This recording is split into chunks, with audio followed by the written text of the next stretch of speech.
midfield. One man to beat at the 30. Cuts it back at the 25, 20, 10, 5. Touchdown, Eagles. Trevor Veenstra, 61-yard grab. And Stock is going to throw it. He's got Jacob Witt at the 25, 15, 10, 5. Touchdown. PCM pulls some trickery out of the bag. We'll get you ready for all of tonight's action with the radio pregame show, bring you score updates from around the area during the games, and bring you all the exciting action of South Central Iowa high school football. Handoff goes to Kenson Fuller. He bounces off one tackle, first down, and a whole lot more. What a spin move, and he is gone. Kenson Fuller, you can't stop him. You can only hope to contain him. 6 for the Dutch touchdown, Pella. What a play. Next to Kiefer, takes a snap. Noah looks, he throws, he's going long. Keller's there, wide open, makes the catch. 20, 15, 10, 5, touchdown. 58 yards, no flags, and the Panthers have tied it. Kayla Rodman with it. He's trying to make something happen, but a little too much east and west. If he could get a block now, look out. Look out. 40, 45, 50. He's got some people in front of him. There we go. 30, 25. Now a block. Right there. Gets a block, and it's all the way for a touchdown. Kayla Rodman reverses field. He starts left. He cuts back to his right, and Norwalk is right back in it. 4:05 left to go. An 80-yard kickoff return touchdown. Now let's head to the field and inside the radio broadcast booth. Welcome into Eagle Lane, another edition of Pella Christian High School football here on 92 or on KRLS.com. Apologies for the confusion there on the station. We're also here on the Pella Christian YouTube channel tonight. Thanks to Frank Vandenbosch, Kenyon Geetings, Jacob Harmon, and everyone else who's associated with the Pella Christian YouTube channel. They do excellent work. I'm Tyler Crabb and Brendan Foudy joining us in the booth once again as we get ready for Week 3 and the end of non-district play for the Eagles, which unfortunately has not been a friend to Pella Christian here in the early going, Brendan. No, it hasn't. A couple really tough games to start the season, and first against Des Moines Christian, and then last week over in Monroe against Prairie City Monroe. Two of the seemingly pretty strong teams in the state. Certainly Prairie City Monroe looked that way, but in comes Grundy Center, as everybody knows, kind of a year-in, year-out powerhouse, and so just another tough matchup tonight for Pella Christian. I'm excited to see the growth that Pella Christian is able to make from Week 2 to Week 3. Absolutely, and you talk about the year after year power that Grundy Center is. 2 years ago, they were playing in Class A. They run the table, win the Class A state title. Last season, they get bumped up to 1A and didn't get challenged basically the entire year outside of the postseason game here against the Eagles, who took them to the brink. It was 14-12 at the start of the fourth quarter. Unfortunately, things kind of slipped away late from the Eagles. Grundy Center got a touchdown to make it a 9-point game, and then a couple of costly turnovers for Pella Christian kind of put the nail in the coffin of that game. But, you know, you just look at this contest this year. I think that playoff game speaks large for what can happen here tonight. And I know that Coach Kegmerinsky mentions that when we talked to him pregame. But, just an opportunity here that you realize that any given week a team can be mortal, and certainly an opportunity for the Eagles here to prove that tonight against who BC Moore has ranked number 1 in Class 1A. Certainly, and I think you're still at the time of the year where everybody's trying to kind of recreate themselves. Grundy Center certainly off to a strong start with strong wins over Dyke New Hartford and Appleton Parkersburg, but they're a team that kind of had to reimagine themselves and pretty much a brand new football team with a lot of seniors that graduated last year, but they certainly look to have a strong core of juniors and seniors leading the way this year. And for Pella Christian, they're still trying to find their way as well. Some injuries have played a role.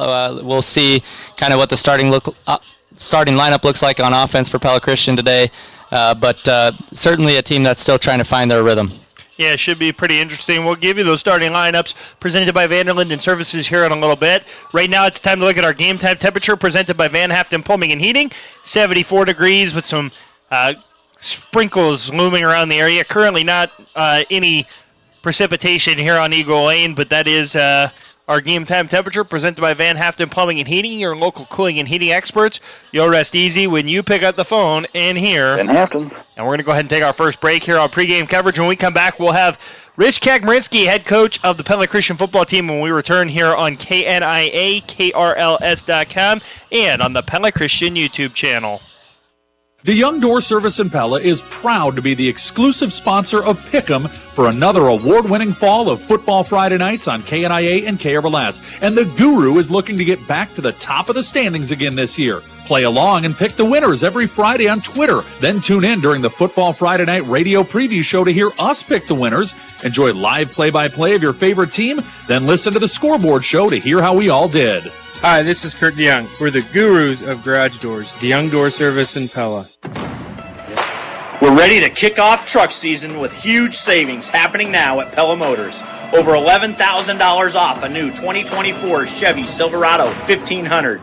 Receive $10,000 off a brand new Ram 1500. Or take advantage of 5.9% financing for up to 84 months on new 2024 GMC Sierras.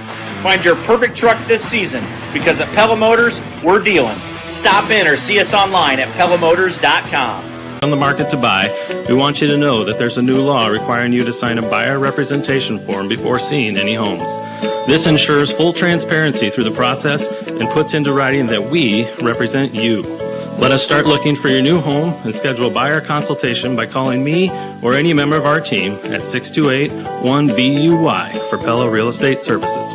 When you're cooking or doing meal prep in your kitchen, do you find that there are shadows or dark spots on the counter that make it hard to read recipes or even see exactly what you're doing? At Centerpoint Electric, we're here to help with any electrical problem you have, big or small. Let us install LED under cabinet lighting that will give you direct illumination where it's needed so you can cook with ease. Plus, it's more efficient and it looks cool too. Check us out online at centerpoint-electric.com. We're wired for excellence.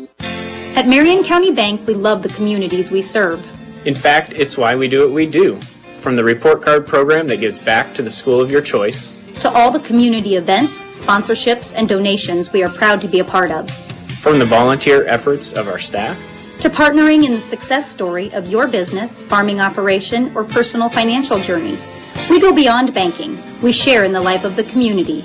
Marion County Bank, serving you, building community. Member FDIC. Back here on pregame coverage of Pella Christian football as they get ready to take on Grundy Center. We're talking now with head coach of the Pella Christian Eagles, Rich Kegmerinsky. Coach, thanks for joining us. And been a tough start to the season. Doesn't get any easier tonight with Grundy Center coming to town. What do you mean, two-time returning state champs? But listen, I'm really excited about my team. We made a tremendous amount of progress this week again in practice. There's a never-say-die attitude on this coaching staff and on this team. And again, I'll tip my hat to PCM. They got quite a team over there. They made us look bad at times. And so I'm not sure that was all us. Some of it was us, but some of it was PCM. But we're excited to play Grundy Center. They are a quality program, quality coaches. We're excited to host this football game. And one thing that we kind of talked about last week going into it was you knew that PCM was a team that they were going to be hungry after the way that last season went. Last season for you guys against Grundy Center, it was 2 losses, one that was really competitive there in the district game. The regular season game was one that I know talking to you afterwards you weren't necessarily thrilled with. So maybe a little bit of just maybe some extra motivation for this team, right? And I know that there's that motivation to just get in the win column. But when you look back to last year and just knowing that you kind of have scored them to even, right, with them beating you twice. What's kind of been the message about what you learned from them maybe last year coming into this year? Well, I think we learned maybe in the playoffs that, they're mortal. I think that, they beat us pretty good in the non-district schedule early on. I don't think we played well in the first game. Second game, I thought we played lights out. It was a 14-12 game with 11 minutes to go in the fourth quarter.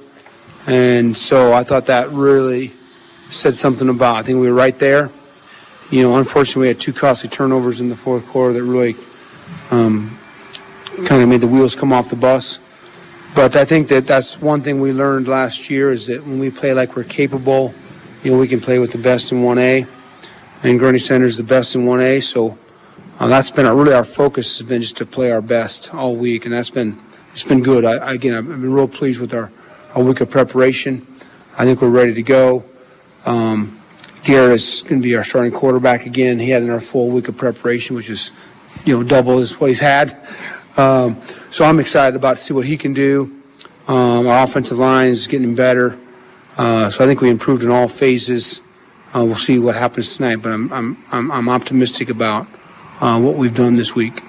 And we're going to come back, and I want to touch on Garrett here in a second, but I want to touch first on, the Grundy Center a little bit and just their attack, looking at their offense this year. They're another high-powered attack like they were last year, right? They can run it a little bit and throwing the ball. They're lights out this year. Starting quarterback Jed Jarosky at 87% completion percentage.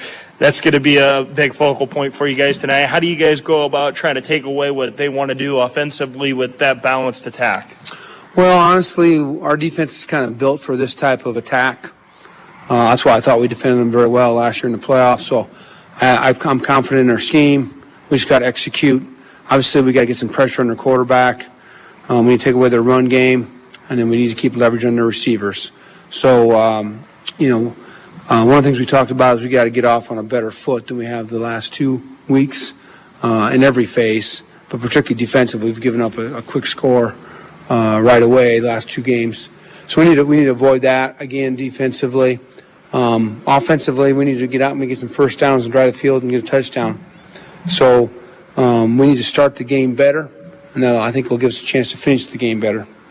And coming back to the offensive side of the ball, you mentioned Garrett Wheeler getting his second full week of preparation. And he kind of got thrown into the fire last week, right? In his first week playing quarterback since what he told me was flag football. Just looking at this kid and this offense, they've got another week of preparation under their belt, and they know the challenge ahead of them, but they've got, like you said, a little bit more experience and just getting ready for a game like this. Offensively, how do you go about attacking a defense that's shown this year that they can be pretty stout against a solid Dike New Hartford and a solid Appleton Parkersburg team, only allowing 7 points in each of those games? Yeah, I've been impressed with their defense. Their D-line's aggressive, strong. Linebackers flow quickly. We're just going to have to be, I think, balanced in our attack and, try and keep them guessing, get their defense unbalanced and keep them off balance. And we've had some costly turnovers early on in the last 2 games, both offensively and in the kicking game, which, again, that's not part of getting started off well. So we need to take care of the football, play Eagle football, be consistent, which we've made, again, big strides this week, I think, in that. And I think we'll do fine. All right, Coach. Now we boil it down every week to just kind of one thing, and I know that it can kind of be a moving target, right? Some people want to guess, could be the line of scrimmage, could be turnovers. If you boil tonight's game down to one area that'll be the key to winning this game, what would you boil it down to tonight? I think probably turnover margin again. I think we just hurt ourselves bad the last 2 weeks with turnover margins, particularly early. And against a good team, you cannot do that. So I think if we can take care of the football and have a +1 or +2 turnover margin, I think that'd be a big key for us. Coach Kegmarinsky, appreciate the time as always. Looking forward to chat with you after the game as well tonight and just seeing how things go here against the Spartans as this time they come to Eagle Lane instead of us going to Grundy Center as we did twice last year, but appreciate your time as always. Thanks, Tyler. Absolutely. That was head coach of the Pella Christian football team, Rich Kegmarinsky, here on pregame coverage. We'll be back right after this on KNIA-KRLS.com. Looking to sell your car? At Oak Ford Lincoln, we make it easy. We want to buy your car, any make, any model. Get great value for your vehicle and a hassle-free, friendly experience. Visit us today and let our team handle the rest. It's quick, simple, and straightforward. Contact us at oakford.com, 641-628-2184, or stop out at 1130 West 16th Street in Pella, Iowa. We'll buy your car. It's just one more way that at Oak Ford Lincoln, we're taking care of you.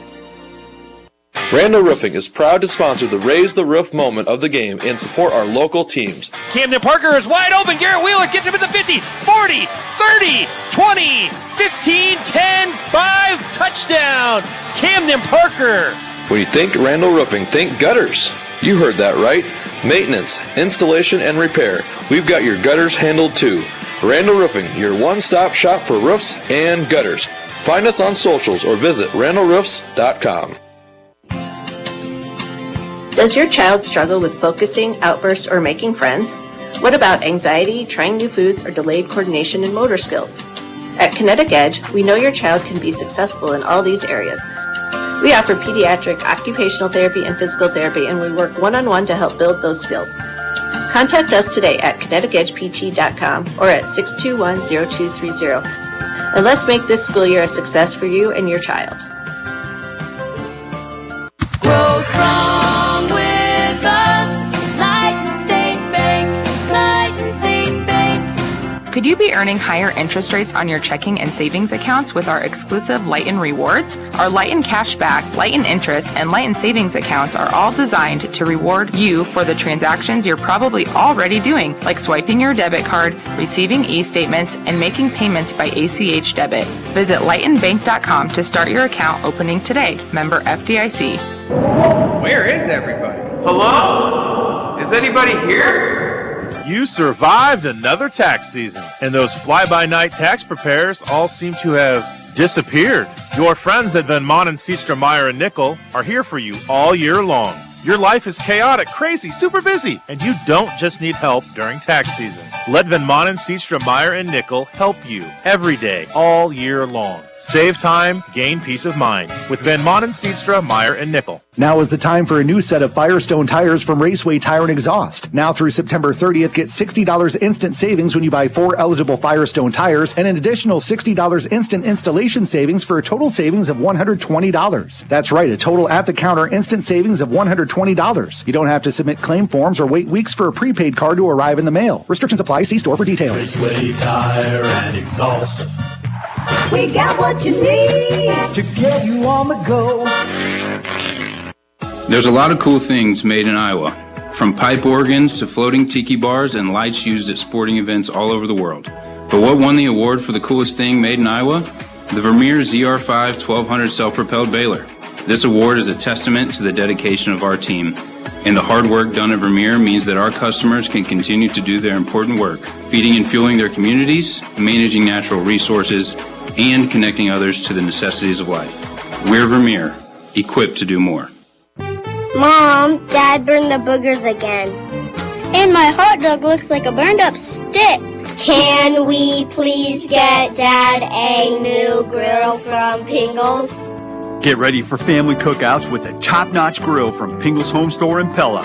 Whether you're flipping burgers or roasting veggies, our selection of grills makes every meal a hit with the whole family. Pingles Home Store. Real people, real service, real dependability. Welcome back here to pregame coverage of Pella Christian and Grundy Center High School football here on KNIA, KRLS.com, and on the Pella Christian YouTube channel. As we get into our starting lineups presented by Vanderlinden Services, we believe we've got them correct. We weren't 100% sure, maybe there had been a change between last night and tonight. That is not the case, though. We are all set with what we've got. We're going to start with the players to watch for Grundy Center. Did not get their starters.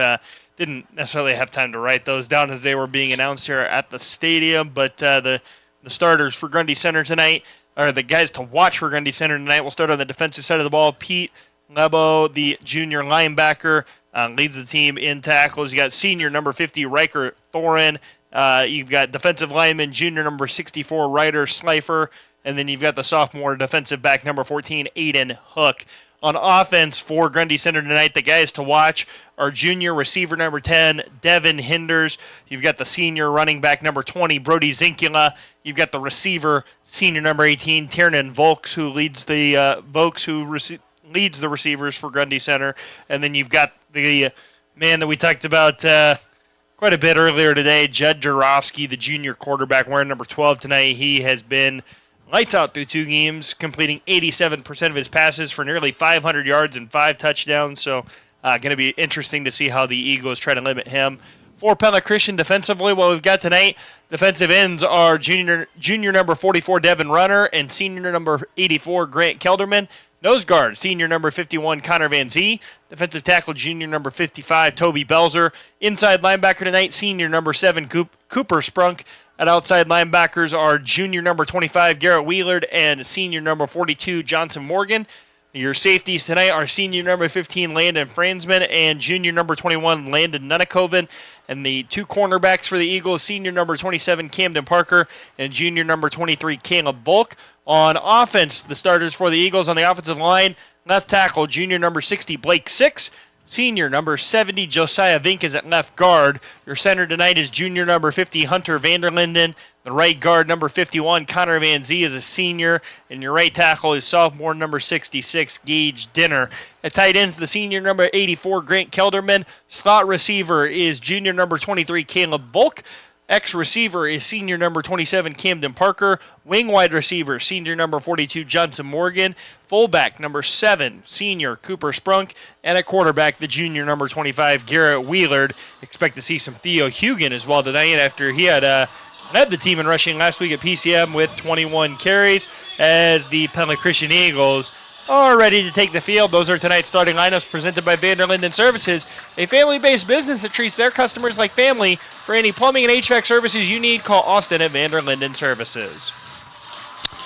Well, Tyler, here we go. I don't know if we're going to get any rain tonight, but it's a lot different feeling tonight than it was 2 weeks ago when we kicked off the season against Des Moines Christian. Yeah, just a little bit. Just a little bit, which as somebody who prefers fall to summer, I'm not going to complain about that one bit. Yeah, for sure. It's nice to get a sweatshirt on today. We're no longer. Well, I guess you're still in shorts.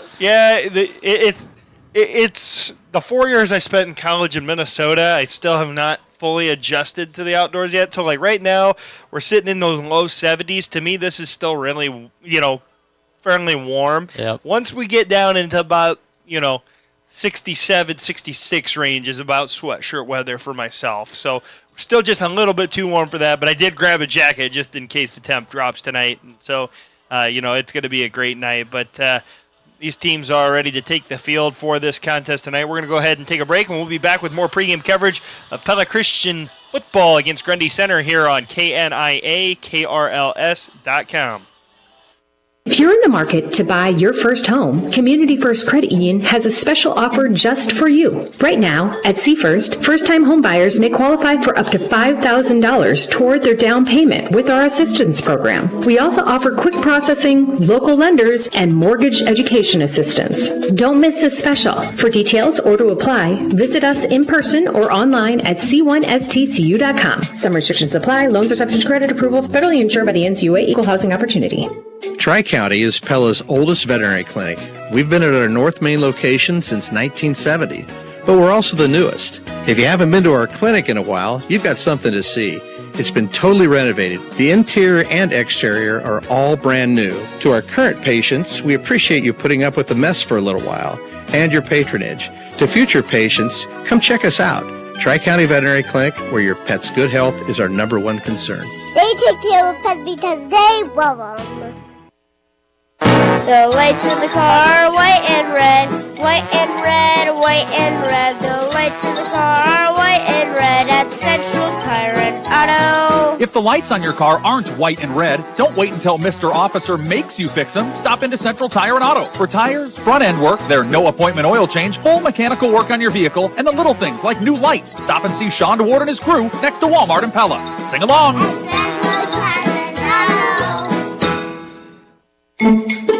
At Community First Credit Union, you can get $1,000 off closing costs when you get a new mortgage loan with us. A savings like that can really make a difference for you. Plus, we offer great rates and local lenders you can trust. Get details online at c1stcu.com/home and apply today using our C-First Mortgage app or stop by any of our locations. Subject to credit approval and program qualifications. Some restrictions apply. Equal housing opportunity. Hi, this is Tim Grotenhuis, owner of Culver's Restaurant here in Pella. Fall is one of my favorite times of the year. I love watching football and I love going to football games. Like many of you, I'm a huge fan of the Dutch, the Eagles, and the Central Dutch. If you're looking for a quick meal on your way to the game or a tasty treat when it's over, stop into Culver's in Pella. We'll make you a fresh, never frozen burger just how you want it, one of our famous concrete mixers, or any of our other great menu items. We're locally owned and involved in your community. Culver's Restaurant in Pella. Welcome back here to pregame coverage of Pella Christian and Grundy Center football on KNIA-KRLS.com and on the Pella Christian YouTube channel. The Eagles and Spartans ready to take the field for tonight's action, and it'll be the honorary coin toss, as I refer to it. They do the coin toss probably 15 minutes, did it 15, 20 minutes ago out there on the field. They just don't ever make it public. They just They tell us here now, but got some media on the field. Troy Hugan out there. We appreciate all the work that he does. I'm going to personally thank him and Lisa Morgan. They do a great job of taking photos and sending those over and allowing us to use those with some credit on there. But, it just helps liven up the stories that I try to write and try not to butcher too much. Tyler, there'd be no reason for me to click on your stories if it wasn't for the beautiful pictures. So, exactly. I understand completely.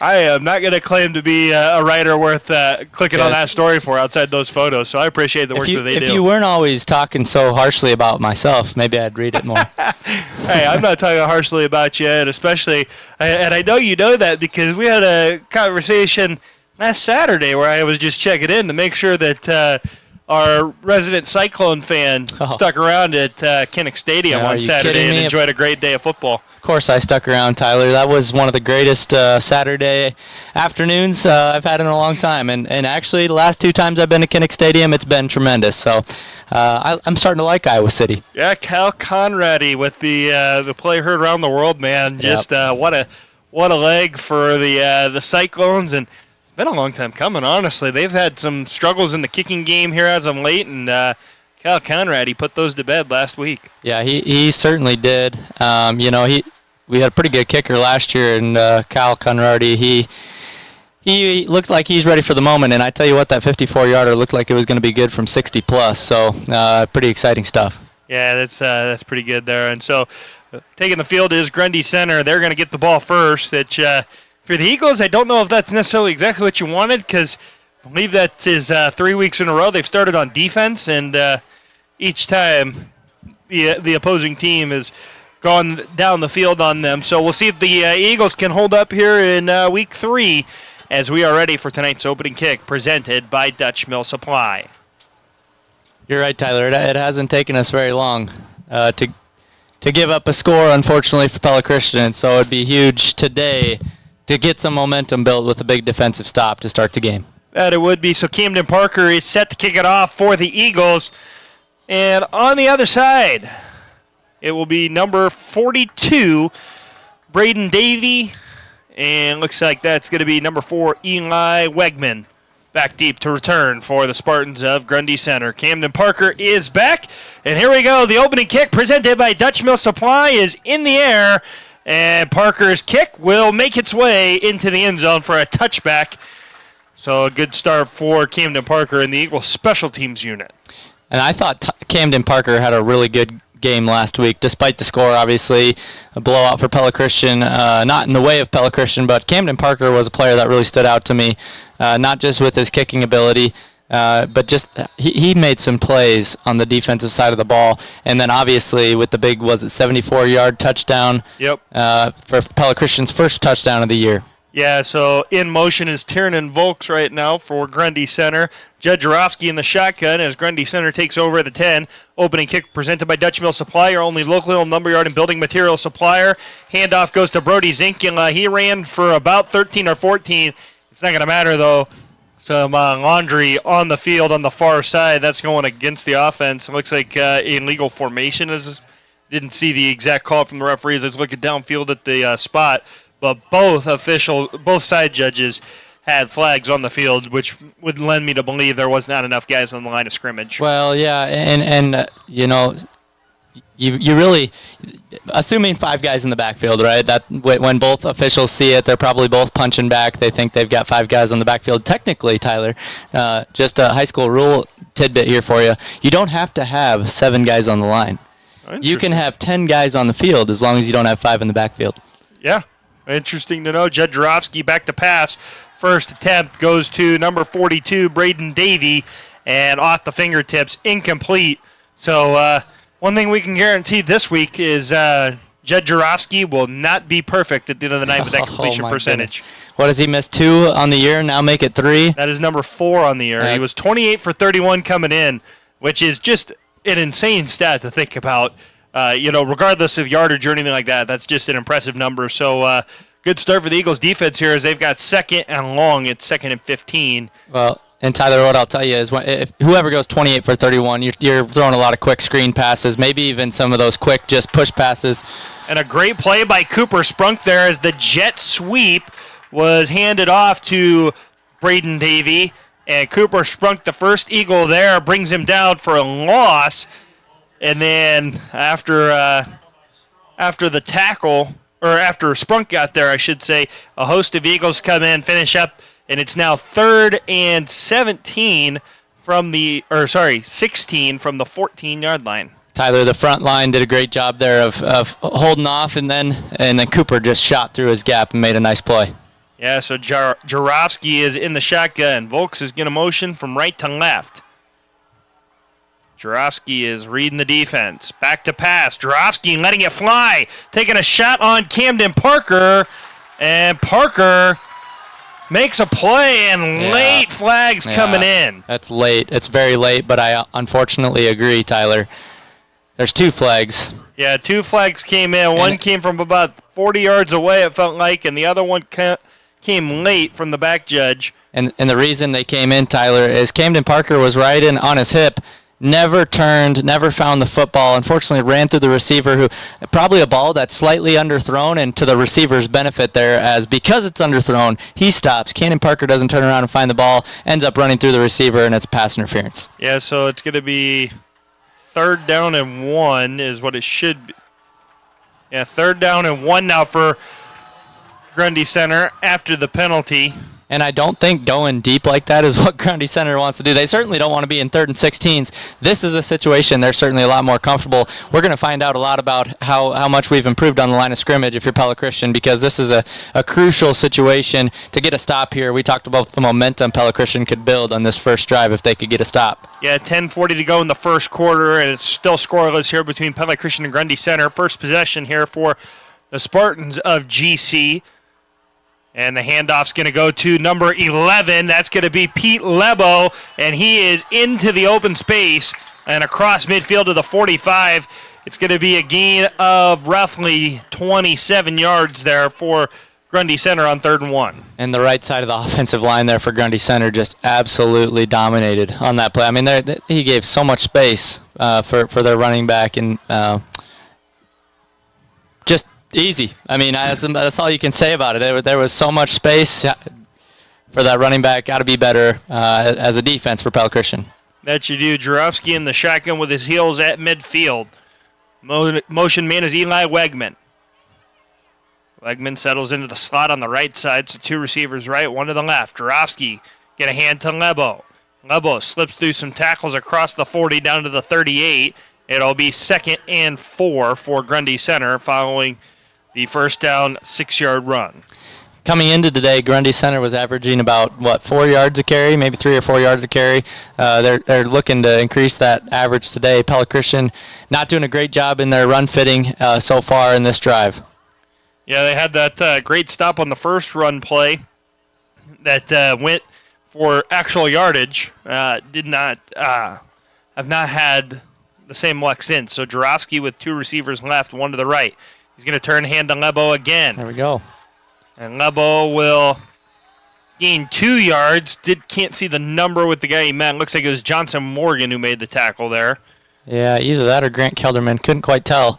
Yeah, one of them got up off the ground there, and I couldn't see exactly which one it was. They both were in the same vicinity, but a 2-yard run there as Lebo fell forward. Another 3rd and short situation. Probably in 4-down territory here for Grundy Center. So Jarofsky on 3rd and 2. It's a short 2, maybe a long 1 even. The more I look at it. Jarofsky's going to keep it on the read option, and he's going to follow the line, who continues to drive their feet. And it looks like the Eagles there, who were starting to try to, or had him wrapped up. It looked like they just thought that the whistle was going to blow. Jarofsky popped free, and the Eagles very fortunate to corral him before he took off again, and it's now going to be 1st and 10, Grundy Center from the 28. Yeah, Jarofsky just kept those feet moving, kept them moving, and was able to continue to push the pile, as was his line. And when you keep those feet moving, you got a chance to kind of catch the defense sleeping a little bit when they think that whistle's coming. Yeah, you're listening to Pella Christian Football, powered by Bank Iowa on KRLS 2 at KNIA-KRLS.com. And it's going to be Jarofsky finding Tiernan Volks on the little slip pass for 9 yards for a gain of 9 on the first down play. So it'll be second down upcoming. Those are the types of throws I assume that Jarofsky has made this year to lead to only 3 incompletions. I'm assuming a lot of screen passes, a lot of quick out routes, slant passes, little rollouts into the flats. Those are the kind of passes they're going to complete all night long, and for Pella Christian, that's going to put stress on your defensive backs to come up and tackle extremely well in the open field. That we are, so it's going to be Jarofsky putting the man in motion. That's Wegman. And we're awaiting the snap. Jarofsky will now snap it. He'll hand to Lebo, who bounces off a couple of tackles inside the 20 down to the 6-yard line there. Great run into the Raceway Tire and Exhaust red zone for Grundy Center by Pete Lebo. Certainly was a great run. A couple Pella Christian defenders had a chance at him near the line of scrimmage, but he was able to bounce off and make the most of that run. So, first and goal from the 6 for Grundy Center. 7:04 to go in the first quarter. This Grundy Center has kind of milked the clock here in this first quarter, made it go fairly quickly. They certainly have. The clock hasn't stopped a whole lot in this possession. No, it has not. And Jarofsky will hand to Lebo. Lebo wrapped up by Kelderman and Morgan. Yeah, Johnson, Morgan, and Grant Kelderman on the tackle again. So a nice tackle there by Kelderman and Morgan to get Lebo down at the 4-yard line. Second and goal once again here.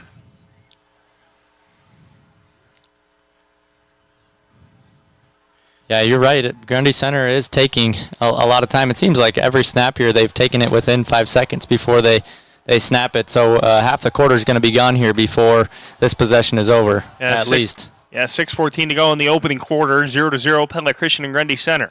Jarofsky going to keep it. Tries to get up the middle. He'll get stuffed at the 1 or 2 yard line. Cannot tell officially, just based on the angle, which yard line the officials are at. We'll see once they get closer to the sideline where they mark it. But looks like there was some confusion there with the running back and the quarterback Jarofsky. The running back kind of got in the way after the fake handoff. The quarterback and almost helped Pella Christian out a little bit. Yeah, and Lebo, I don't think is the typical back for this team. It's been Brody Zinkula all year. We've not seen Zinkula tonight, though. And here we go under center. It's going to be Jarofsky, quarterback sneak, and he is in with ease. Touchdown Grundy Center, 6-0, 5:29 to go in the first quarter. Yeah, they certainly had their way there. The entire offensive line had feet in the end zone about half second after the snap, and that's kind of telling of what we've seen from Pella Christian this year, unfortunately, is just there's a lot of growth that needs to be made in the line of scrimmage. Yeah, there is. So Grundy Center going to line up to kick the extra point. Eden Betts will be the kicker here with Jarofsky holding. And the snap, hold, kick is up, and no good. So 6-0, Grundy Center leads it with 5:29 to go in the first quarter. Back inside the Pella Real Estate Services radio broadcast booth on KNIA, KRLS.com right after this. The Pella Hy-Vee is the longest-standing grocery store in town, and we have a great team of helpful smiles who have been with us for many, many years, like Eric Randall, 34 years of service, Dan Vermalm, 29 years of service, and Nicole Ahrens, 14 years of service. And there are so many more people who work tirelessly to make sure that the shelves are stocked and that you have a great experience.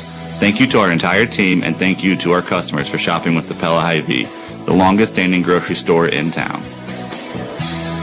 Does your financial advisor take the time to really listen to you? Is your financial strategy personalized to you and your family? Will your financial advisor be there as your life and financial situation change? When you work with your Pella Edward Jones financial advisors, they focus on what's important to you. You'll work together to use an established process to create a personalized financial strategy backed by the advice, tools, and resources to help you reach your goals. Call 1-800-ED-JONES, visit edwardjones.com, or stop by the Edward Jones office in your neighborhood. Edward Jones, member SIPC.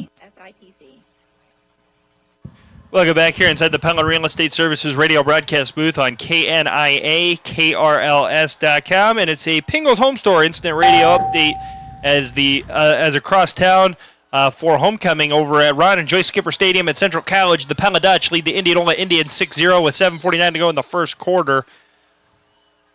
And there was an 85-yard touchdown for Emmanuel Deers from Colin Current to get the scoring started there. Our score is Grundy Center 6, Pella Christian 0, with 5:29 to go in the quarter now.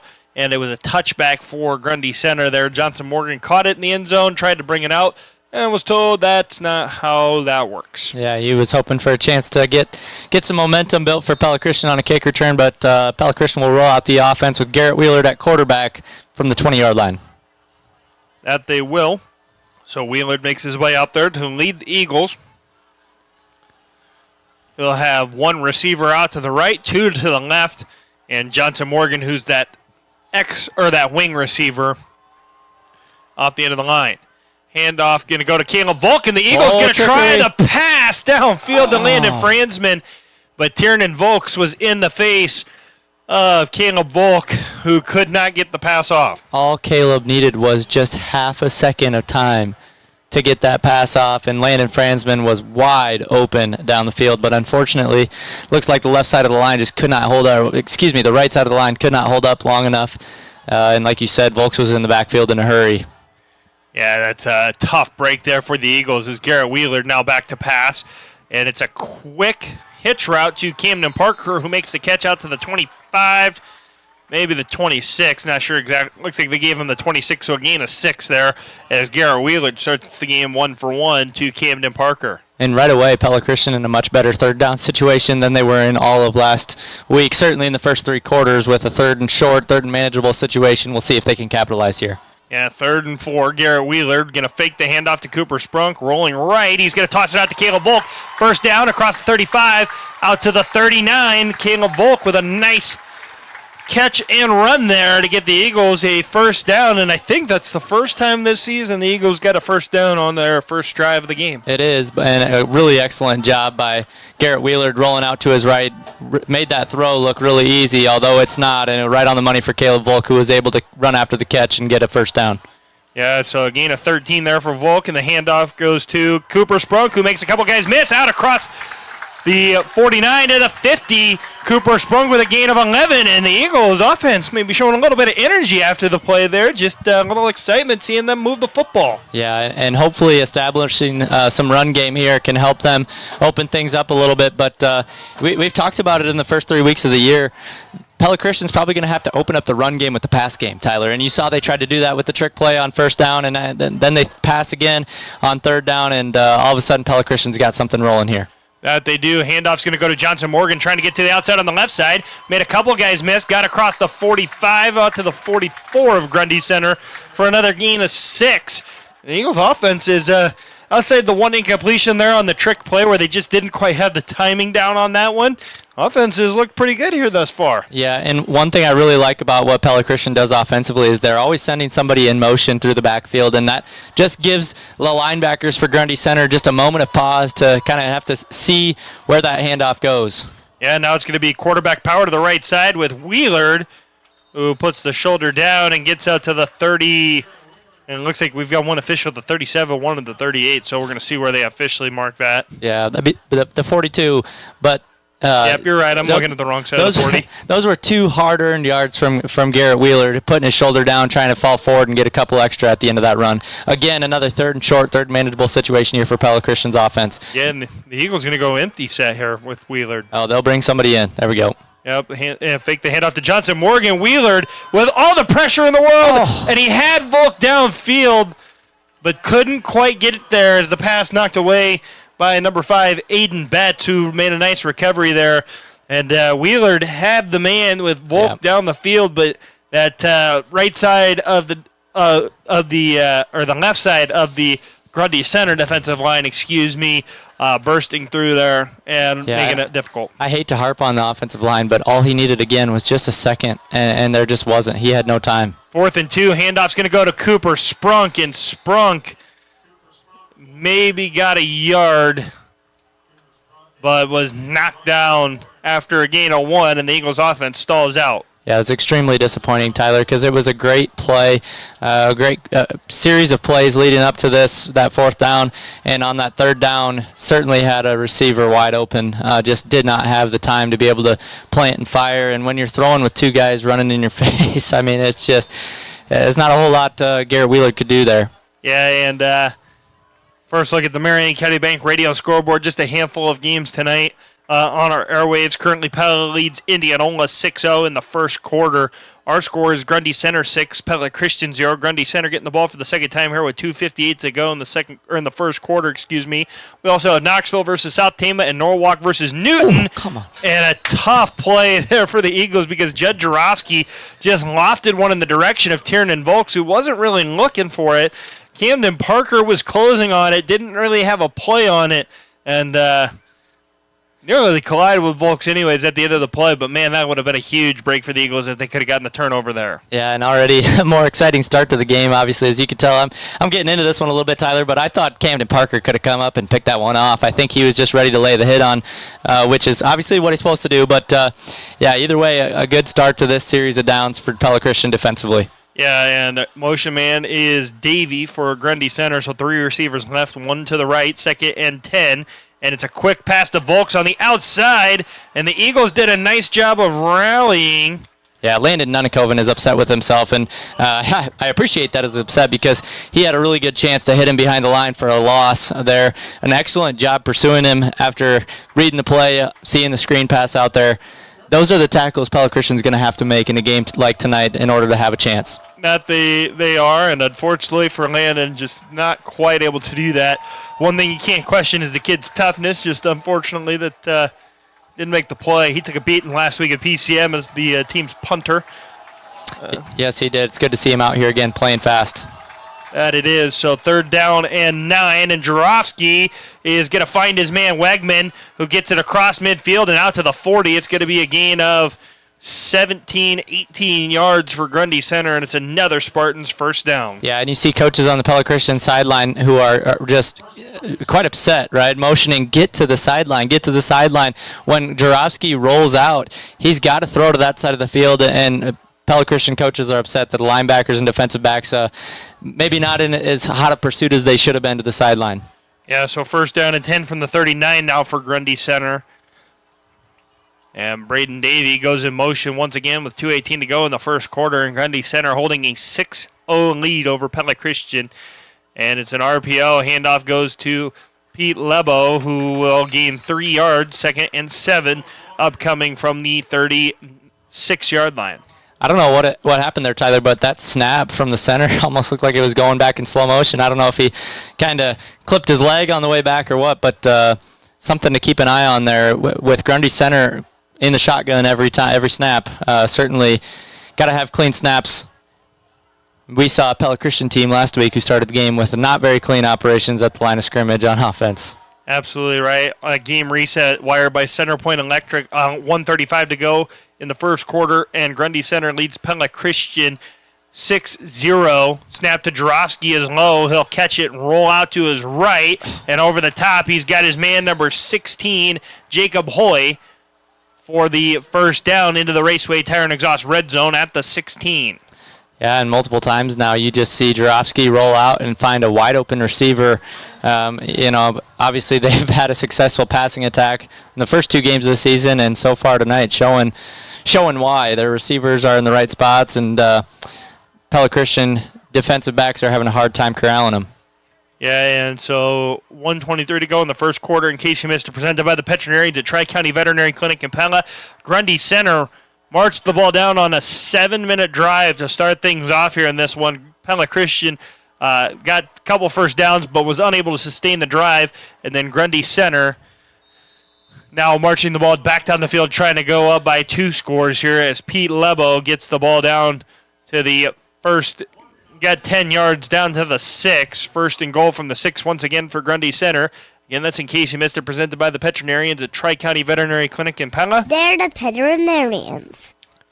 One thing to watch here with Grundy Center's offense, I do think there is quite a bit of RPO in their offense, just by the looks of it. Maybe more so just decoys, but you see here, I'll just be curious to see these 2 receivers on the right. Looks like they may run a screen action as they motion. But it looks like almost every play could be some type of RPO. Yeah, and Grundy Center did not have something figured out. They had 2 guys in motion. They had the tight end flipping sides and then the receiver going all the way outside. And the Grundy Center coach is upset here as we get a Pella Motors timeout. At Pella Motors, you'll drive away happy. That is the Pella Motors guarantee. And that gives us a chance to once again thank our wonderful partners here at Pella Christian, Frank Vandenbosch, Kenyon Geetings, Jacob Harmon. I know that there's others who contribute to the live stream as well. Those are the three that I've worked most closely with over the last few years. They do a great job with the Pella Christian YouTube channel, and we're happy here at KNIA KRLS Radio to be the presenting sponsor of the video stream because they do excellent work here at Pella Christian on this YouTube channel. They certainly do. It's the best. I mean, that's all there is to say about it. I've watched a lot of live streams, watched a lot of basketball, football live streams across the state, and Pella Christian simply has the best live stream. Amen to that. And do have a Pingles Home Store Instant Radio update to get to as well. Pella now leads Indianola 12-0 across town for their homecoming game as Emmanuel Deers with a 51-yard run puts Pella up 12-0 with 51 seconds to go in the first quarter. 2 missed extra points for the Dutch, though, thus far, as Jed Jarofsky retakes the field for Grundy Center with 48 seconds to go in this first quarter. He'll hand to Pete Lebo, who will be wrestled down by Cooper Sprunk at the 1, made one guy miss, but Grundy Center back on the doorstep at the 1. Yeah, Pella Christian brought a run blitz that time to the left side of Grundy Center's line, and the running back looked like he saw it immediately and was able to make a cut right behind his line and fight for a few yards. That it is. So looks like it'll be number 5, Aiden Betts, coming back in with the play call this time. I would imagine we'll see another QB sneak here, Tyler, just see if they can continue to dominate on the line of scrimmage in a short yardage situation. Bad snap. Yeah, a bad snap. Ball on the ground, and falling on it was Pete Lebo. Did a nice job at the 2-yard line helping the Eagles out there as Grundy Center takes us to the end of the first quarter. 6-0 Grundy Center.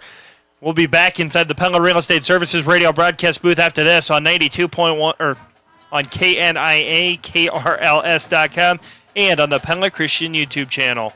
As the leaves fall and temperatures drop, make sure your home stays cozy with Vanderlinden Services, your York certified dealer. Our expert technicians ensure your furnace is ready for winter's chill. Schedule a tune-up today and enjoy peace of mind all season long. Call me, Austin Vanderlinden, at 641-780-0193 to schedule an appointment, or visit vanderlindenservices.com. Stay warm with York. Stay confident with Vanderlinden Services. The best for the job. Hi, this is Brian Zonley with Two Rivers Cooperative. There are several places around town that you can go to get a new bottle of propane for your grill. But have you ever read the fine print? Most of those places only give you a 15-pound fill. At Two Rivers, we always fill your tank to maximum capacity, which means you'll get 20% more LP. And when your favorite steak is still cooking on the grill and the in-laws are waiting to eat, you'll really appreciate that extra 20%. Refill your tank at Two Rivers Co-op today. The home and field advantage. Two Rivers Co-op. Welcome back here inside the Pella Real Estate Services radio broadcast booth on KNIA, KRLS.com, and on the Pella Christian YouTube channel.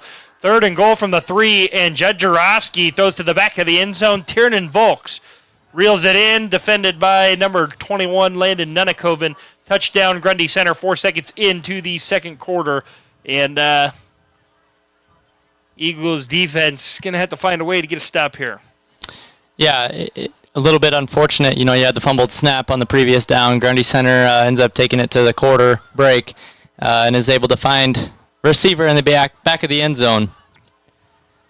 But we saw some positive momentum from Pella Christian on the offensive side of the ball. We'll see if they can get things rolling again when they get the ball back here. And Grundy Center going to go for 2 this time. And Jarofsky rolling to his right. He tried to throw it across his body to Tiernan Volks, who was wide open, and missed him. So 12-0 is our score here on Eagle Lane. So the scores in the Tulip City remain the same at 12-0, just different favoring squad. So we're hoping for a little bit of a change there upcoming. But currently what we've got is what we've got. Pella Christian going to have to find a way out of the 12-0 deficit they've built up here. Yeah, they are, and I'd like to see Pella Christian continue to build on some of the things that have helped them be successful in that first offensive series. And I think, one of the things you see, like we mentioned, is just the motion men that they send that causes some confusion for those linebackers. Again, I've said this multiple times this year, but a heavy dose of Cooper Sprunk, I think, is going to be a key for success for Pella Christian. To your point there, one thing I like the motions that they run. I'd be curious to see if we maybe see some variations, maybe get some teams that are picking up on that, run that motion, and then kind of counter it with the like a zone read or something like that the other way for Sprunk. But we'll see what the Eagles offense has in store as Grundy Center is going to kick it away. And it'll be Jed Jarofsky doing just that. Kind of the do-everything man for the Spartan squad. Cooper Sprunk and Johnson Morgan are back deep for the Eagles. Jarofsky with a nice kick, and it'll be caught by Sprunk at about the 2.5, 3-yard line. Sprunk's got a little bit of a hole. Johnson Morgan with a nice block. Sprunk gets across the 30 out to the 31. Nice return there for Sprunk. Yeah, had just enough blocking to find a couple holes and made a couple guys miss. Again, some momentum for Pella Christian here, and this is a key possession in my opinion, Tyler. You're having trouble stopping their offense. Got to find a way to extend a drive here, keep the ball in our hands, and extend a drive out here and find a way to hit pay dirt at the end. Yeah, that they do here. A game reset wired by Centerpoint Electric. 11:48 to go in the second quarter, and Pella Christian trails 12-0. And that is a game reset wired by Centerpoint Electric, where they're wired for excellence. So the Eagles offense back on the field. Garrett Wheeler behind center. Dropped the snap. Able to pick it back up. Fires to Camden Parker for a gain of what is, I believe, going to be 4 yards. A great recovery by Garrett Wheeler to drop the snap there and makes the most out of nothing. Yeah, he showed a lot of composure there to just stay calm. Luckily, the ball kind of just sat right at his feet. It didn't skip away. Didn't look like a bad snap necessarily. I think Garrett was just maybe a little bit jumpy, knowing he's got to get the ball out of his hands quickly. Yeah, now the handoff's going to go to Cooper Sprunk to the right side. Sprunk will carry some guys down to the 39. Gain of 3 or 4 for Sprunk, and it'll be third down and 2 or 3. Yeah, I think it's 2, and I tell you what, I'm pleased so far with Pella Christian, and simply because they're not putting themselves in third and long situations. And whether or not they convert here is neither here nor there. They've made improvements simply in just being better at getting into manageable situations on third down. That they have, and this time the handoff goes to Sprunk. Yeah, and I got to find the number. That guy, that he got absolutely stood up right at the line to gain. I think it was number 64 for Grundy Center. Ryder Slifer. Yeah, Ryder Slifer would make sense. He's on that right side of the line. Looked like it was actually Garrett Wheeler with the carry there. He went for a yard. 4th down and 1, and the Eagles offense remains on the field here. Yeah, I'd expect to see some motion and maybe just try to, wow, okay. Nope, they're going to hand to Cooper Sprunk right away. He's got a hole and breaks across the 45 out to the 48-yard line. It's going to be a gain of 8 and a first down for the Eagles. There's Sprunk burst through that hole. Yeah, and I'd love to see him hurry up to the line here and give it right back to him. Keep this momentum rolling. Try to get yourself a few more yards on first down and try to get this defense reeling just a little bit. That would be nice as Wheeler back in the shotgun again here from the 48. He'll catch the snap, fakes the handoff to Cooper Sprunk, fires down the field for Johnson Morgan, who lays out and makes the catch at the 31. A nice catch for Morgan. Gain of 18, and it's first down once again for the Eagles. Tyler, what a tremendous catch by Johnson Morgan. That ball was underthrown by about, 10 yards, and he was able to stop. The defensive back was kind of a little bit lost. He stopped, came back, and made a great diving catch. Yeah, just a tremendous adjustment there by Johnson Morgan. Now the Eagles are going to spread things out here. Johnson Morgan in motion. A handoff goes to him, and Ryder Slifer was all over that, was not fooled. And kind of going back to the point I was just making, you got You run that play a couple times now. They've seen it. They're kind of expecting it out of that formation. It's the only play you've seen out of that formation. Got to maybe switch that one up or throw a variation in there. You know, Tyler, it's tough because I think the counter to that is just for Garrett Wheeler to keep it, right? Yep. To keep it and go down the other side of the line. But unfortunately, we're not able to generate much of a hole. Cooper Sprunk can fall forward and get us a couple. Garrett, maybe not quite the size. And Garrett Wheeler's rolling out to his right. He's going to tuck it, and he's going to gain a yard back there for the Eagles, so it'll be 3rd down and 15. So back behind the sticks are the Eagles. Yeah, and I think this is 4-down territory here. So if you're Pella Christian, get 6 or 7 or 8, and try to get yourself into another 4th down situation that's manageable. Give yourself a chance to pick it up. You don't have to get all 15 right here. Yeah, the Eagles are going to drop back. It's going to be empty set once again. Johnson Morgan is in motion. They're going to fake the handoff to him this time. Tiernan Volks breaks through the line. Wheeler just has to dump it down to Morgan, who will be wrestled down at the 32-yard line for 4th and 11. And I don't love that route combination right there. There were 3 guys almost in the end zone for Pella Christian, and I mean this in no slight to Garrett Wheeler, but I haven't seen him throw the ball 35, 40 yards. We got to have a couple options and middle to intermediate routes there on 3rd down for Garrett. Yep, and the Eagles' offense does stay on the field here. I wonder, you're kind of in range. I think Camden Parker can knock a field goal in from here, but the Eagles are going to keep the offense on the field on 4th and 12. They're going to hand to Caleb Volk, who's going to try the pass again. He fires it up for Landon Franzman, who cannot bring it down as the pass falls about 2 yards behind him, incomplete, and it'll be turnover on downs for the Eagles. Yeah, and flipping on the name, Jarovsky. I want to say Judd something. Jarovsky. Yeah, that's a tough name. Jarovsky stayed home there as a safety on the back end there. Didn't bite on that fake. You could tell Grundy Center was ready for that. That was the exact same play Pella Christian ran on the very first offensive play of the game for Pella Christian. And unfortunately, this time Grundy Center was a little bit more disciplined. Yeah, I have an advantage on the name Jarovsky because his older brother Tate is now at Central.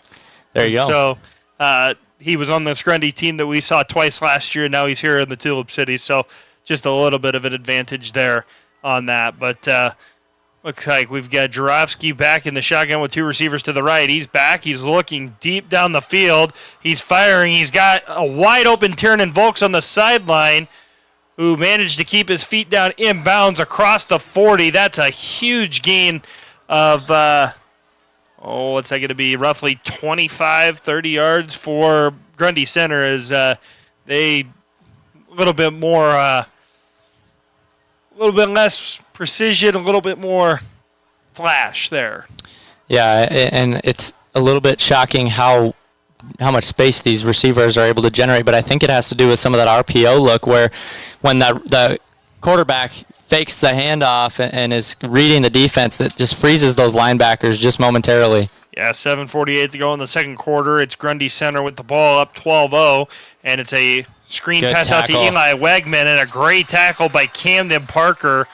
And Landon Franzman out there coming in to finish him off, but a great play by the Eagles defensive backs to make it 2nd and 11. Yeah, just an absolutely great job by Camden Parker. I don't quite remember if he was the one that was getting blocked or if he was the other one, but man, he just an excellent job pursuing there to make sure there was a loss on that screen pass. And I'd kind of expect to see Grundy try to throw it deep here. You know, just they go with the short screen here. Maybe they'll run it, but they do a great job of mixing things up, which allows their receivers to get so much space and separation on their routes. Yeah, 7:05 to go in the second quarter. Jarovsky going to take the snap. He's going to roll out to his left. He's looking down the field. Decides he doesn't like what he's got. He's going to tuck it and run down to the 34-yard line. It'll be a gain of about 4. Yeah, 4 yards. And it'll be 3rd down and long for Grundy Center. And it feels like another crucial situation here for Pella Christian with the game still in reach, obviously. 6.5 minutes left in the second quarter, down 12-0. Grundy Center is certainly going to go for it on 4th down if they don't get it here. So very important to make sure you hold them to minimum yardage on this 3rd down. Yeah, 3rd down and about 7 yards here for Jarovsky and the Grundy Center offense. And Jarofsky's going to draw back to pass. He's looking. He's got an out route to number 4, Wegman, who's got the first down inside the Raceway Tire and Exhaust red zone down to the 17. Looks like they're going to mark it at the 18-yard line now, but a big game for Grundy Center, and it's a first down. Yeah, and Tyler, Grundy Center's route concepts are just really, really good, right? And Jarofsky knows exactly who's going to come open. They have a receiver kind of running into the flat, going to the right sideline after 2 receivers on the right kind of clear out by going deeper and just causing some confusion on the back end for Pella Christian. Yeah, now Jarofsky get a turn, hand off to Pete Lebo, who gets it down close to the 10, down to the 11. It's a gain of 7 for Grundy Center as we go 5:40 to go in the second quarter. And our score is 12-0. And one thing you see with Pella Christian almost every snap defensively is that they're playing really soft coverage, right? Really giving about 5 to 10 yards of space for those receivers every time. And I understand why, but almost would like to see them get up a little closer, be physical right away at the line, and try to knock them off their route. But again, quite a bit of space for these receivers. Yeah, Jarofsky's going to turn and hand on Lebo. Johnson Morgan was all over it, but Lebo was able to stay up long enough to get across the 10 down to the 9.5. And they're going to mark him right at the 10, it looks like. And it's going to be a short 3rd and 1. And again, I assume for Grundy Center, unless they've got an experienced field goal kicker, they missed an extra point already, I'd expect them to be in 4-down territory here. So Pella Christian's got to make 2 stops here. That they do, so it'll be Jarofsky with 2 receivers left, 2 tight ends right, and the running back to the right. Jarofsky going to follow the tailback across the 5 down to about the 3-yard line for a first down Grundy Center. Yeah, in this situation last time on the other side of the field, Grundy Center fumbled a snap and kind of gave Pella Christian some hope here, but I certainly expect Grundy Center to just kind of keep it between the tackles here and kind of impose their will as they've been able to do in short yardage situations. Yeah, this is what I would call an urgent situation presented by Pella Regional Health Center. If you need urgent health care today, be seen at Pella Regional's walk-in clinics in Pella, Knoxville, or Tumble. Visit PellaHealth.org for hours or for wait times. As Grundy Center back in the red zone again, and the handoff goes to Lebo, and a great job there by Devin Runner and number 55, Toby Belzer, to get into the backfield and make the stop at the 5-yard line. Yeah, I think Toby Belzer was the guy that was there initially, got into the backfield quickly, made a nice play, and Devin Runner came to help him clean it up. Yeah, great start to our urgent situation presented by Pella Regional Health Center here. Well, if that works, just give him another one. Give him another ad read here. Yeah, we're gonna go back to it. Another urgent situation presented by Pella Regional Health Center. We'll see if that brings some good vibes to the defense right now. Is Jarofsky gonna fake the handoff? He's gonna roll to his right. He's gonna fire into the end zone, and that pass is gonna be caught by. Looks like they're gonna say. It looks like that was Tiernan Volks who made the catch for the score, and Grundy Center goes up 18-0. Yeah, just a really good job by Jarofsky as he's rolling out. You see a lot of their plays have him rolling out of the pocket right away, and he does a nice job of just reading the field, being patient, and he finds Volks. A couple times he's ran that play, and one time he missed him, I believe. That time he's able to find him in the end zone. And extra point this time is up and good by Grundy Center, making it 19-0 with 3:15 to go in the second quarter. We'll take a break. We'll be back inside the Pella Real Estate Services radio broadcast booth on KNIA-KRLS.com and on the Pella Christian YouTube channel right after this. As with most things in life, when it comes to produce, you get what you pay for. At Hy-Vee, we pay our growers more to ensure we have higher quality produce for you, and we pay for daily deliveries so that it's as fresh as possible. We also carry premium brands, the kind of produce that lasts a week, not just a couple of days. So if you like the juiciest, best tasting fruit, and eating the healthiest and freshest vegetables is important to your family, make sure to shop the produce department at your local Hy-Vee. Randall Roofing is proud to sponsor the Raise the Roof moment of the game and support our local teams. Camden Parker is wide open. Garrett Wheeler gets him at the 50, 40, 30, 20, 15, 10, 5, touchdown, Camden Parker. When you think Randall Roofing, think gutters. You heard that right. Maintenance, installation, and repair. We've got your gutters handled too. Randall Roofing, your one-stop shop for roofs and gutters. Find us on socials or visit randallroofs.com. Welcome back here inside the Pella Real Estate Services radio broadcast booth on KNIA, KRLS.com. It's a touchback for Grundy Center as Cooper Sprunk receives the kick out of bounds, or out the back of the end zone, excuse me. And it'll be first and 10 Pella Christian at their own 20. And a Pella Christian offense that's been able to generate some momentum, unable to get conversions when they needed them, but they've been able to find their way, gain some yardage, move the ball down the field. Just have not been able to kind of make the play that's needed to get the crucial conversion, keep drives going. That it is, and in case you missed it, presented by the Petchnerians at Tri-County Veterinary Clinic and Offense. It's been kind of a methodical offensive approach for Grundy Center that's just milked the clock and really kind of hurt the Eagles as they've built up this 19-0 lead with 3:15 to go in the second quarter. And Garrett Wheelard faked the handoff to Johnson Morgan, keeps it on the read option of sorts, and gains 5 yards. Yeah, and there's the counter we're talking about, the counter to that jet sweep action. I believe it was Johnson Morgan coming again through the backfield, and that time Garrett Wheelard keeps it. He's able to find a little bit of a hole, gain 5 yards, 2nd and 5. Tiernan Volks made the tackle there. Wheeler again in the shotgun. 2:40 to go in the second quarter. He's back to pass. He's firing to the outside for Camden Parker, who made the catch. Thought the corner jumped the route. He didn't. Parker out to the 47-yard line. And why don't we call that our Raise the Roof moment of the game, presented by Randall Roofing, as Camden Parker tricks everyone, including myself, making that catch as what appeared to be a interception for Grundy Center. Yeah, it was number 16, Jacob Hoy for Grundy Center, who tried to jump that out route, and if he had gotten it, he was going all the way, Tyler. He missed it. Camden Parker's able to turn upfield and gain a lot of yardage. Yeah, our Raise the Roof moment of the game presented by Randall Roofing. When the moment arises and it's time for a new roof, think Randall Roofing. And we're going to try the read option again here on the motion with Johnson Morgan, and Wheeler's going to gain about 4 yards there on first down. Make it 2nd and 6. Yeah, a lot more positive. You heard Coach Rich Kakmarinsky in the pregame talking about how he's seen a lot of growth from his offensive line, and I think you're seeing it, Tyler. They're able to open up more holes, be a lot more physical than they were in the last couple weeks. Yeah, and handoff's going to go to Cooper Sprung across the 50, across the 45, out to the 40, and down to the 39-yard line.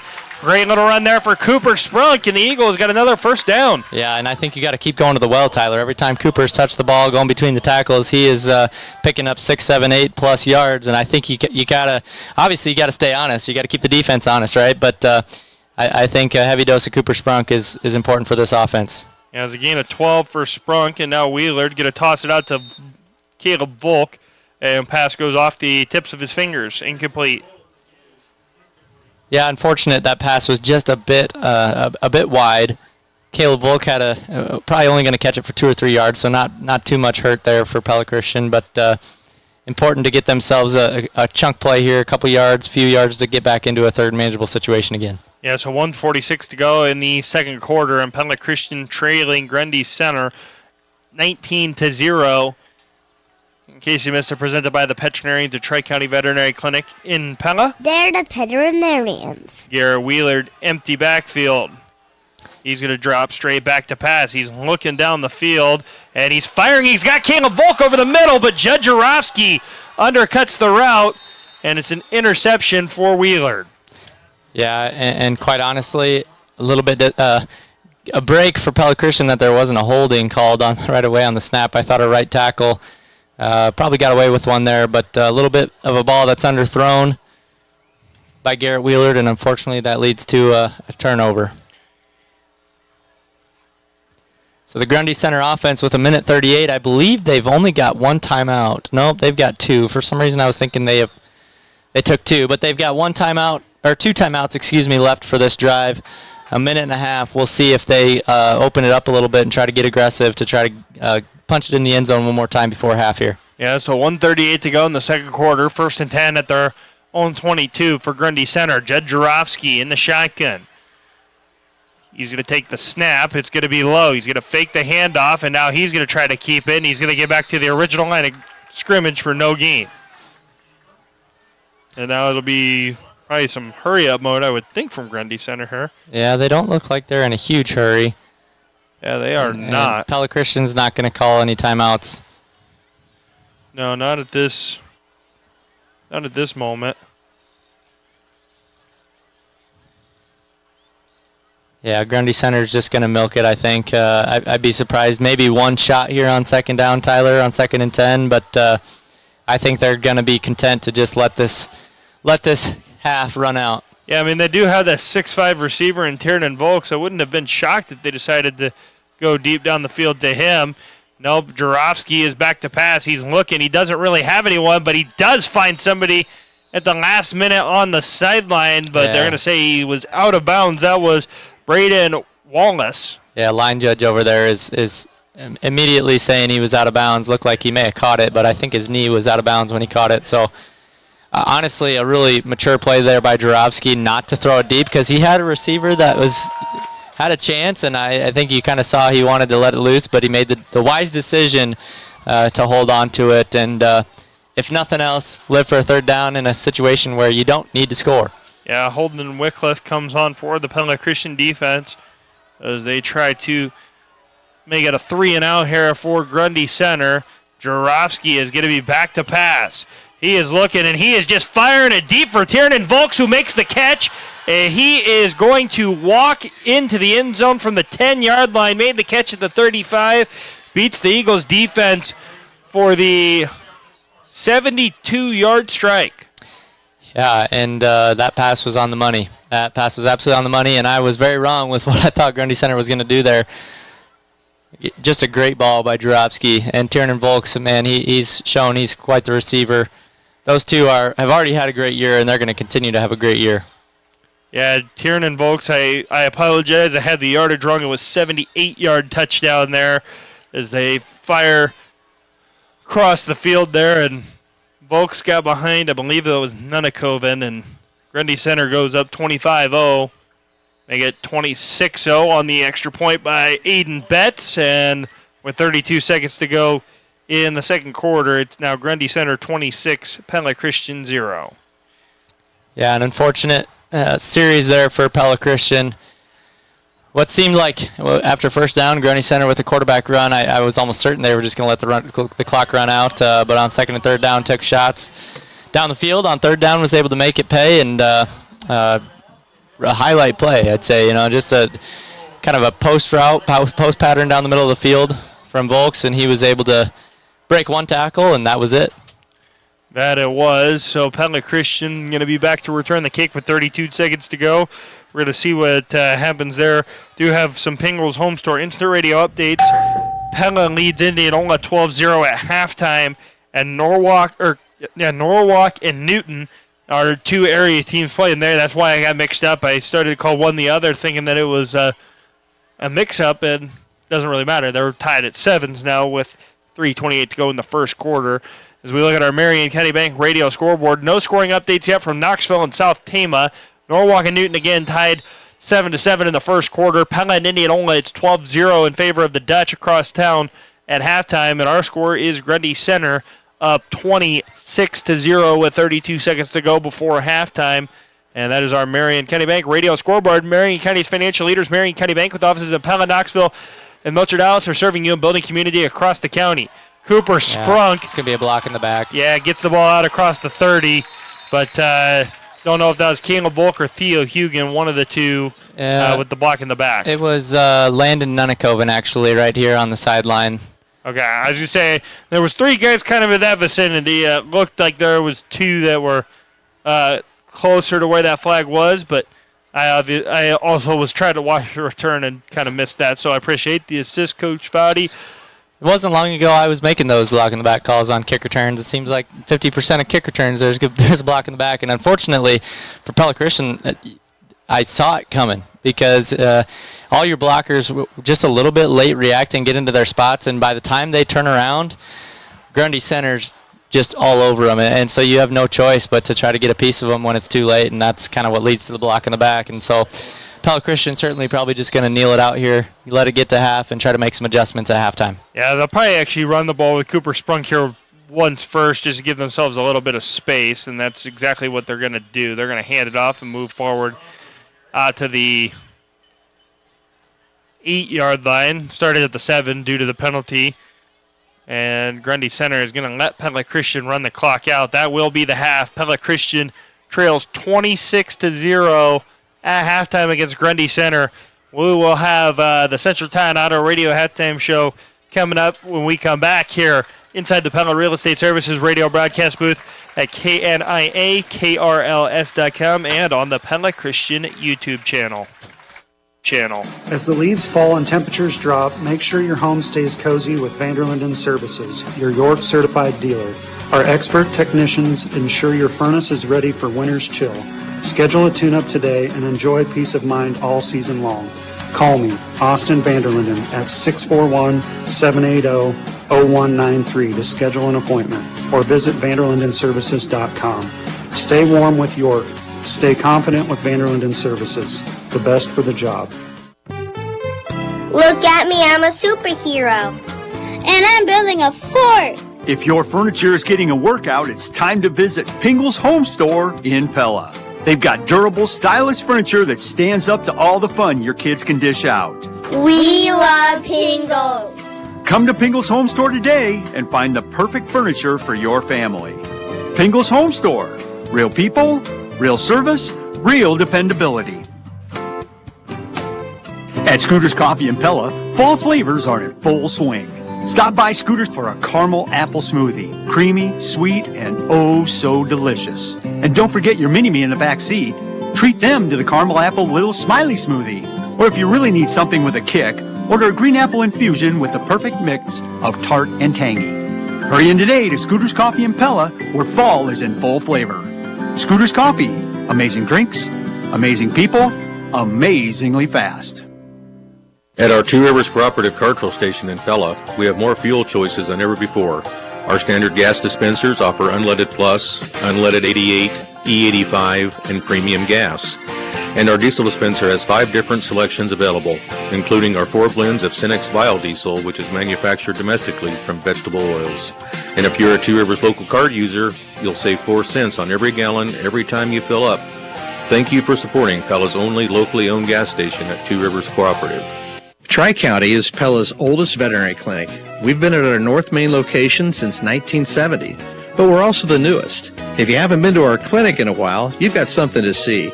It's been totally renovated. The interior and exterior are all brand new. To our current patients, we appreciate you putting up with the mess for a little while and your patronage.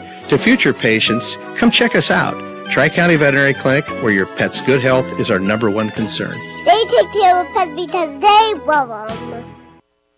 The lights in the car, white and red, white and red, white and red. The lights in the car, white and red at Central Tire and Auto. If the lights on your car aren't white and red, don't wait until Mr. Officer makes you fix them. Stop into Central Tire and Auto. For tires, front end work, their no appointment oil change, full mechanical work on your vehicle, and the little things like new lights. Stop and see Sean DeWard and his crew next to Walmart in Pella.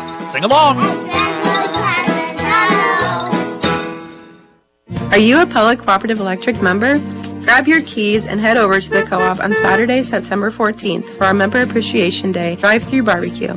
Marion County Cattlemen will be grilling up top-notch hamburgers and hot dogs from locally sourced beef. Stop by anytime between 11 a.m. until 1 p.m. or until supplies last. We'll also be giving away bill credits on our Facebook page the week of the event, so watch our page for details. We'll see you on Saturday, September 14th. Owned by those we serve, we are Pella Cooperative Electric, your local co-op. The nation's #1 hit is held over at Pella Cinemas. Grab your seat and hang on to your popcorn for director Tim Burton's Beetlejuice rated PG-13. When someone says Beetlejuice's name 3 times, Michael Keaton is back as the gleeful, mischief-making ghost with the most. Also held over at Pella Cinemas is Reagan rated PG-13, and showing for its final week is the compelling spiritual film The Forge rated PG, in which an aimless 19-year-old boy begins to discover God's purpose for his life. For a list of showtimes, visit Pella-Cinemas.com and enjoy a movie at Pella Cinemas. Welcome back here to the Central Tire and Auto Radio Halftime Show. For tires, front-end work, there's no appointment oil change and full mechanical work on your vehicle. Stop and see Sean DeWarden and his crew next to Walmart in Pella. I got to tell you, Coach Fowdy, I love that this board is color-coded because I didn't have my list that gives me the names of those sounders.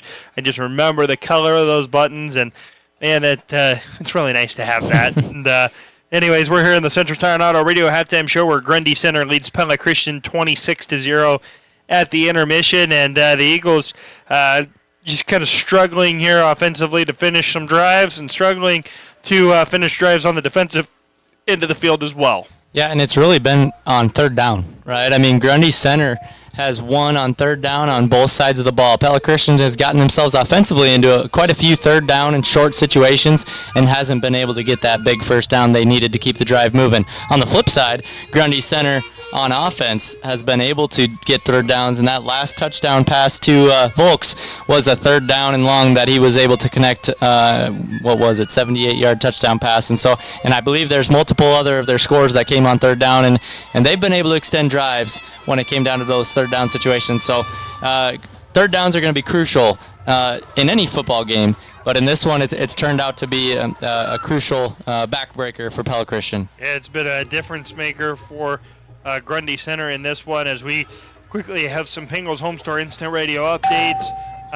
First update from Knoxville. They are tied with South Tama 0-0 at the end of the first quarter, and Norwalk and Newton are tied 7-7 at the end of the first quarter as well. That is our Pingles Home Store Instant Radio update. Coming to Inside the Numbers delivered by Pella Fiber, and much better showing for Pella Christian offensively this week, but unfortunately the defense has just not quite had a night that's similar to that. Grundy Center thus far with 10 first downs to Pella Christian 7.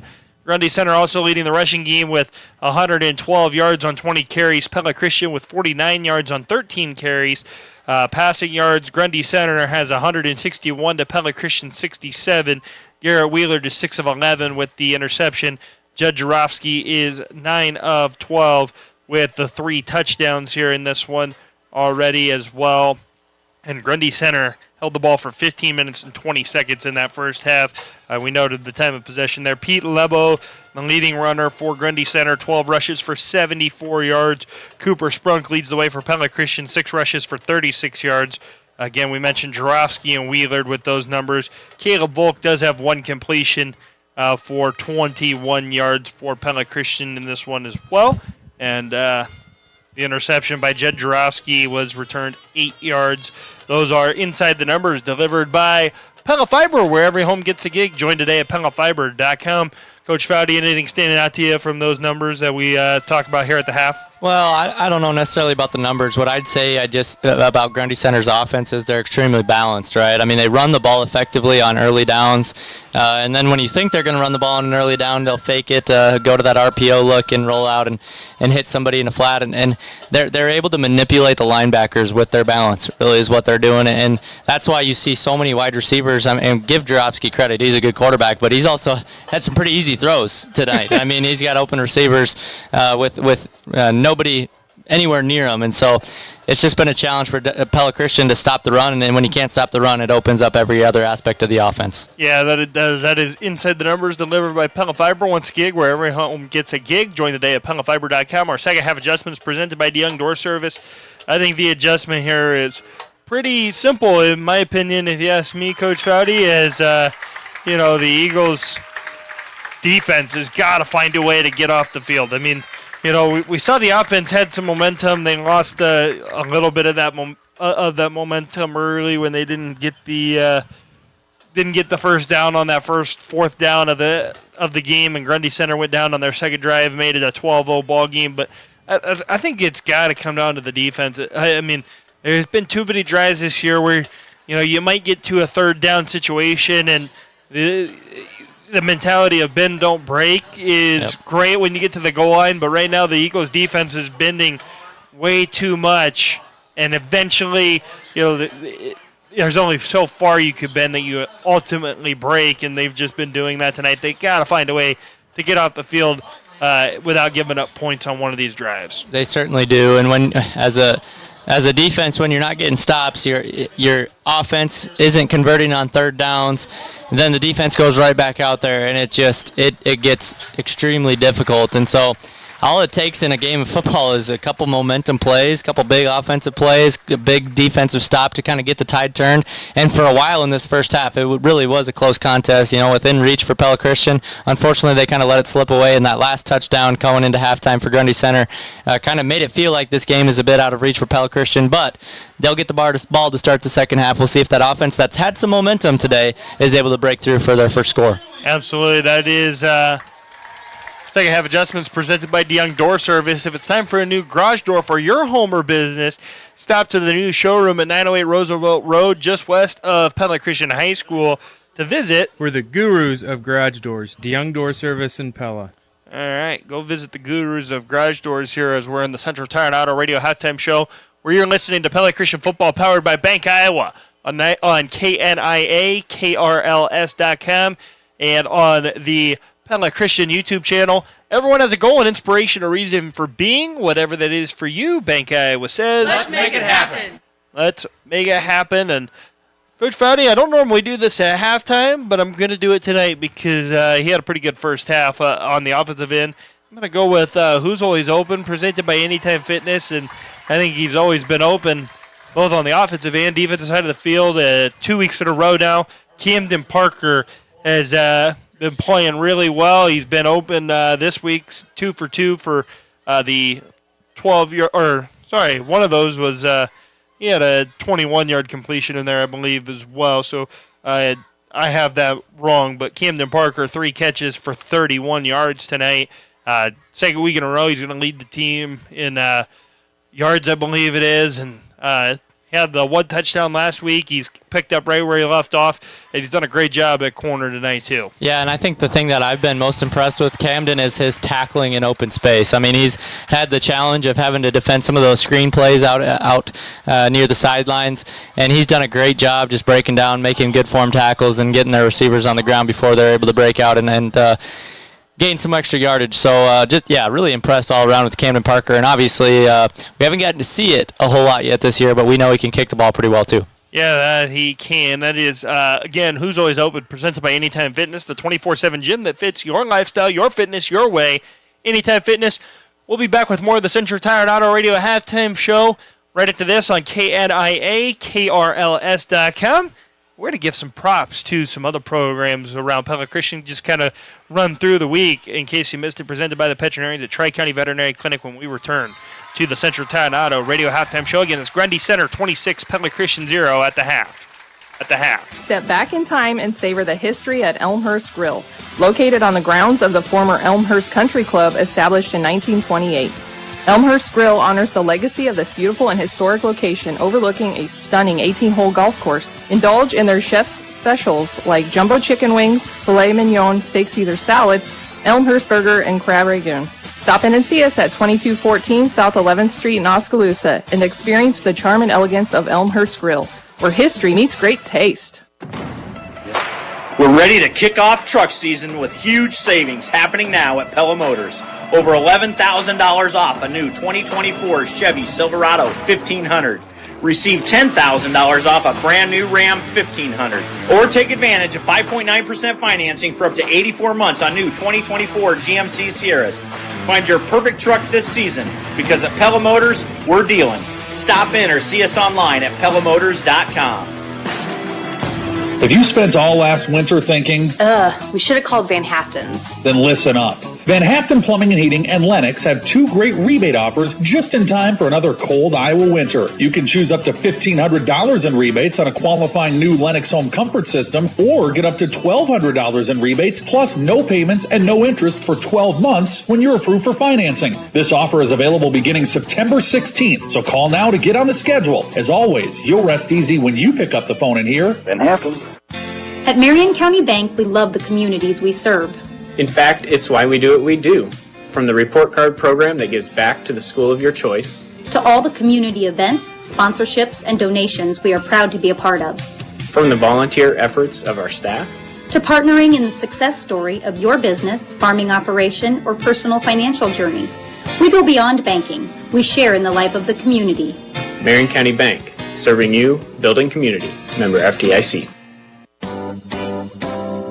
At Bruxford's, we're here to make your house your home. What you put inside your house can help make the difference between whether you enjoy spending time there or not. We'll help you turn your house into a functional, warm, welcoming, lived-in home. Stop in and visit with any member of our team about appliances, furniture, bedding, floor covering, window treatments, and accessories to make your house your home at Bruxford's Home Center, 405 Truman Road in Pella.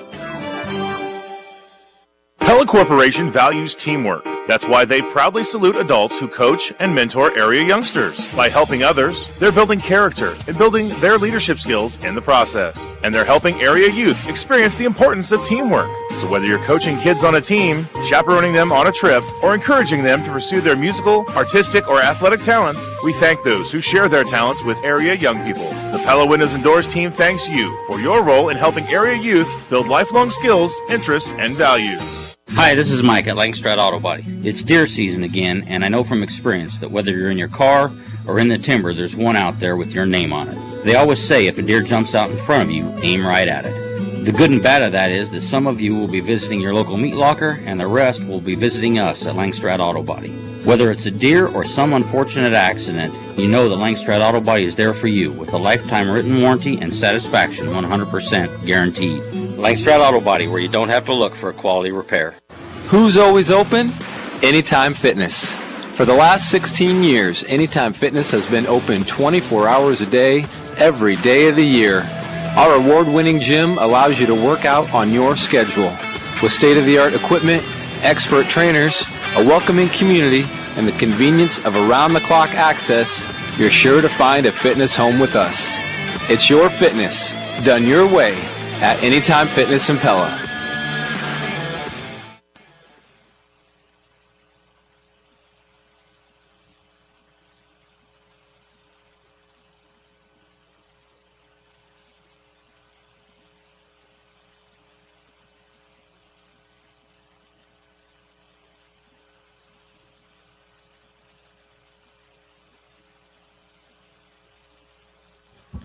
Welcome back here inside the Central Tire and Auto Radio halftime show at KNIAKRLS.com.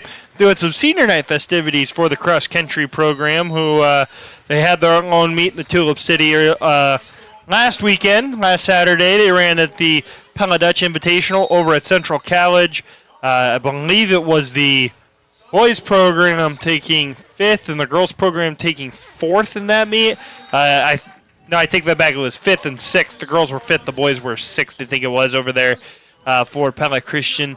But regardless, it's not the most recent meet for the Eagles as we take a look at the last week of action for Pella Christian Athletics. And in case you missed it segment, presented by Tri-County Veterinary Clinic. And, it's been a great fall pretty much for our other sports team. Again, we're here for football where Eagles have not had that great start, unfortunately. It's an 0-2 start, and at halftime down 26 points here in week 3, trying not to go down to 0-3.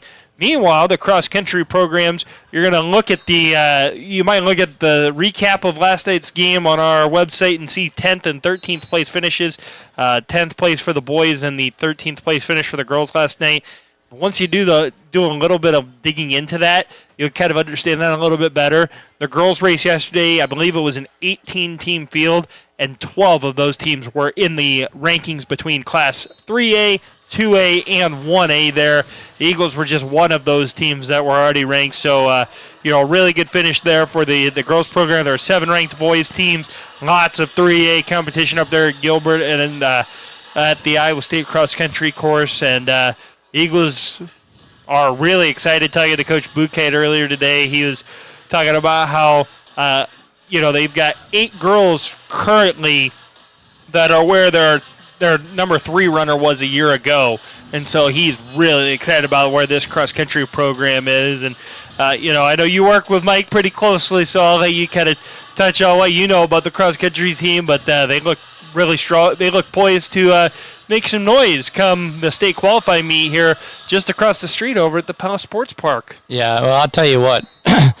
First of all, I got to say, there was some incredible running for the Caribbean cross country this week, and the junior Marissa Farabee at Pella, I'm ashamed to say this. Kudos to her. She's already running as fast as I ever ran in high school in cross country, and so I'm excited to watch her wherever she goes because regardless of what color you're wearing here in Pella, it is fun to watch that type of running. But for Pella Christian specifically, it certainly seems like there's some momentum that Coach Bukite and Coach Ward are building with the cross country program, and Ben Weingarten. I can't leave out Will. Yeah. So it's fun to see, and certainly on the girls' side, it just seems like there's a lot of momentum with all athletics right now, and especially with the running side of things. So hopefully we can keep that going. Volleyball team has looked really, really good so far to start the year. Maybe didn't play as well as they would have liked to the other day against Woodward Granger, but got the job done. And I think it's going to be an exciting fall for all of our sports. We know that obviously a tough non-district stretch here for Pella Christian is football-wise, but we expect better things to come when they get into district play. Absolutely right, and you beat me to talk about the volleyball team. I don't remember if I told you this the stat last night, but the Eagles are off to an 8-3 start. Now it doesn't apply to an 11-game start; it applies to a 10-game start because that's when I did the deep dive through Bound and everything like that. The last time the Eagles started the season through 10 games with a winning record was back in the 2016-2017 school year. Current assistant coach Becca Horseman was a junior on that team for Pella Christian. And the Eagles here are now 8-3 after earning their 5th straight sweep of the season. And they got a big one Tuesday night. So for all of our Pella Christian fans who are listening tonight, I'm going to encourage you, make your way across town to Pella High Tuesday night. Going to be a great night of some Tulip City volleyball between the Dutch and the Eagles, who are both now in the rankings as we kick off the second half. You've been listening to the Central Tire and Off Auto Radio halftime show. And Johnson Morgan with a hole. He's across the 25, out to the 30, and he'll be escorted out of bounds at the 31. Yeah, and it's I got to remember his name again now. Jarofsky, who meets him for the tackle there on the kick return. But Johnson Morgan with a nice job finding a couple cutback lanes to get the offense back on the field in some good field position. Yeah, that was the Central Tire and Auto Radio halftime show for tires, front end work, their no appointment oil change, and full mechanical work on your vehicle. Stop and see Sean DeWard and his crew next to Walmart in Pella. And so the Eagles offense takes the field. Garrett Wheeler back out there for the Eagles, and nobody in the backfield. It's going to be 2 receivers right, 3 to the left. Johnson Morgan is in motion, fakes the handoff, and Wheeler rolls out, and he's going to fire it over the middle to Cooper Sprunk, who makes a nice catch at the 40. It's going to be a gain of 9. No, looks like they're going to mark him all the way out to the 41. First down on the 10-yard completion from Wheeler to Sprunk. Yeah, just a great job there by the offensive line to give Wheeler enough time. He was able to relocate in the pocket when he saw a little bit of pressure, plant his feet, and find Cooper Sprunk, who is really hard to bring down. I love the way Cooper carries the ball. And now the handoff goes to Sprunk going to the right side. Sprunk going to try to cut up the middle there. He'll get out to the 44-yard line, a gain of 3, and it'll be 2nd and 7. Yeah, again, positive yardage on first down, something we are not used to seeing from the first 2 weeks from Pella Christian. Certainly improved on the offensive line. Yes, it's been ugly at times, but a lot better today than what we've seen the last couple weeks, and good to see Pella Christian offense gaining some momentum again early in the second half. Yeah, just moments ago, we went, in case you missed it, presented by the veterinarian to Tri-County Veterinary Clinic in Pella. They're the veterinarians. Handoff goes to Johnson Morgan. He'll gain another... I believe it's another 3. Yeah, it looks like another 2 or 3. Looks like they gave him. Looks like they gave him 4, because it looks like it's 3rd and 3 by my count. So I think it looks like it's going to be a 4-yard gain for Morgan. And another 3rd down and short. We talked about it during the break, Tyler, how important it was going to be for Pella Christian to start winning on some of these 3rd downs. Yep, Garrett Wheeler's going to roll out to his right. He's looking. And that pass goes off the fingertips of Johnson Morgan, incomplete. So the Eagles going to have to go for this once again. Yeah, and he had a couple receivers, I think, a little bit earlier. Wasn't able to kind of pull the trigger when he needed to, and then when he decided to, was a little bit off target. So again, another 4th down situation where I believe Pella Christian, they might send. Yep, they're going to go for it here. Yep, they're just switching the receivers on the sides of the field here. Camden Parker go to the short side. Caleb Volk to the wide side. Oh, false start. Yeah, the left side of the line jumped there. Movement for the Eagles. They're going to make it 4th and 8. We'll see if that changes their plans. I think it's going to as the punt team comes out. And Brecken Ritzert back out there to punt. We've been waiting all night to see if he was going to make an appearance in this one. So you just wonder if maybe you see a fake here. I mean, I'm not saying we will, but you just wonder. I mean, Brecken, he's got the ability to throw.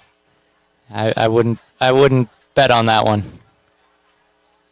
And Brecken will get this one away. It's going to bounce down at around the 30 and marked down at the 31 by number 17, Riley Vincent. And that'll be where Grundy Center takes over. So unfortunate for Pella Christian, what we talked about at half, winning on 3rd downs, not able to do it, right, and not able to convert. And then in a 4th down situation where you have a real good chance to convert, 4th and 3, a mental error. I believe it was probably a hard count situation there for Pella Christian, and the left guard for Pella Christian, not sure who it was. Doesn't matter. They jumped and turned into a punting situation. You are correct on Jarofsky in the shotgun. He's going to send a receiver to the right in motion. 3 receivers to the right now, 1 to the left. And the handoff's going to go to Pete Lebo up the middle, and he's going to get out to the 38-yard line for a gain of 7. Make it 2nd and 3. And a hard tackle there by Cooper Sprunk. Grundy Center does such a good job with their blocking scheme up front. They know exactly what they're supposed to be doing. All 5 of those offensive linemen are on the same page on every single snap, and it leads to just huge lanes for their running back to run through. Jarofsky once again in the shotgun. He's going to send Braden Davey in motion. Davey will set. Jarofsky turning hands to Lebo, and Lebo bounces off a tackle as he's across midfield out to the 40, 30, 20, 10, touchdown Grundy Center. Oh, Tyler, I was disappointed. I was looking over to our roster sheet to try to give Connor Van Zee, number 51, some kudos. He had some really good early pressure from the nose tackle spot that quite honestly should have led to a stuff at the line, but Lebo kept the feet moving, bounced outside, and was able to score. And Pete Lebo puts Grundy Center up 32-0 with 9:10 to go in the first quarter, or in the third quarter, excuse me. So Grundy Center going to line up to kick the extra point here. And unfortunately, the tackling for Pella Christian results, or the poor tackling results in a long touchdown run for Grundy Center. Yeah, so 9:10 to go in the third quarter, and Grundy Center now leads it 33-0 after the extra point is good. We'll take a break back inside the Pella Real Estate Services radio broadcast booth on KNIA-KRLS.com.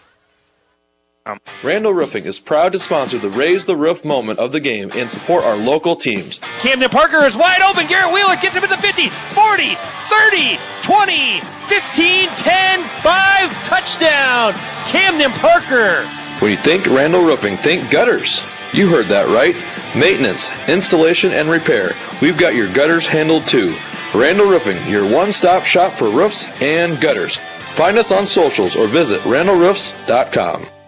This is Phil Hemming with BSN Sports, a proud partner of many local clubs, organizations, businesses, and schools, like Pella and Pella Christian. We carry the best brands in sporting goods and apparel, Nike, Under Armour, and now Adidas, and we give back to our communities with our rewards program, as every purchase the school makes or you make from our web stores gives back to the local activity programs. Let me help you with your apparel for your team, organization, or business by emailing phemming@bsnsports.com.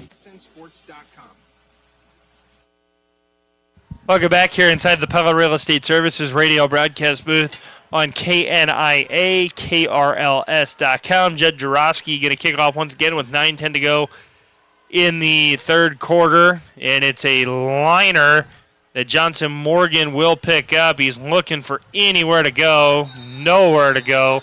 Brought down right at the 15. And that will be where Pella Christian takes over. It's at their own 15 with 9:02 to go in the third quarter. Yeah, kind of a spiraling kick there from Jarofsky. That took a little bit of a weird bounce. Johnson Morgan wasn't able to get a good jump as soon as he got it. And unfortunately, the blocking not set up very well for Pella Christian. So they start this drive deep in their own territory. Could be worse. Yeah, but it's deeper than it's been most of the game. Yeah, that it is at the 15. Pingle's Home Store Instant Radio updates. Pella now leads Indianola 12-7 after Indianola cashes in on a Pella kickoff return fumble. Jake Pontier with the 5-yard score in the third quarter there. Knoxville now leads South Tama 14-0 with 5:44 to go in the second quarter. Norwalk and Newton are tied at 14s with 4:49 to go in the second quarter, and PCM leads Nevada 6-0 at the end of the first. And the run here by Cooper Sprunk goes for no gain. Yeah, so Pella Christian now going to have to really dig deep in a game that could get out of hand here if you're not able to get some more momentum going offensively. And for the first time almost seemingly tonight, Pella Christian with a second down and long. It seems like almost every first down, to their credit, they've been able to generate some good momentum to get themselves into second and third and short. Yeah, that they have, and now it's going to be Wheelard on the swing pass out to Sprunk, trying to get to the outside, and we're going to get a flag for holding. Yeah, I'm not sure who that's going to be called on. Caleb Volk, maybe, who was trying to block, I believe, on the outside there. Yeah, and I feel like there was maybe one or two because the flag was still more towards the line. Volk was kind of the obvious candidate with where the ball went to Sprunk. The completion will not stand, and Pella Christian moves back to the 8-yard line after the penalty. Game reset wired by Center Point Electric. 8:24 to go in the third quarter. Grundy Center leading Pella Christian 33-0. That is a game reset wired by Center Point Electric, where they're wired for excellence. And Garrett Wheelard fakes the handoff to Johnson Morgan. Tries to run it up the middle. Get one. Yeah, unfortunately, there's just not a lot of room for him there on the keeper. Pella Christian in a 3rd and about 15 here. 3rd and 16, pardon me. I got to give another mention to our crew that helped us out on the Pella Christian YouTube channel, where tonight's video presentation on the Pella Christian YouTube channel is presented by KNIA, KRLS Radio. Frank, Jacob, and Kenyon do a great job, and Tiernan Volks beats the offensive line on the right side for the Eagles and brings Garrett Wheeler down at the 2-yard line for a loss of 2. Yeah, Garrett Wheeler trying to roll out to the left side there. Unfortunately, didn't have any time as Tiernan Volks was right on him. And Brecken Ritzert, the punter that's in, is checking to make sure his back heel is not on the out-of-bounds line. Backside of the end zone, a snap. Good snap is crucial here. Yep, and Grundy Center comes after it and roughing the kicker there. Did they drop the flag? Yeah, they did. And Brecken is already hurt, so not a great situation there for... Yeah, he did a nice job of selling it, but that is the definition of roughing, hitting the plant foot there for Ritzert, who never really looked like he was in that much pain, but gets the Eagles the first down there. A huge break for the Eagles, who are backed up into their own end zone. Yeah, and the roughing penalties will result in the first down, automatic first down. So that's going to bring the ball out to the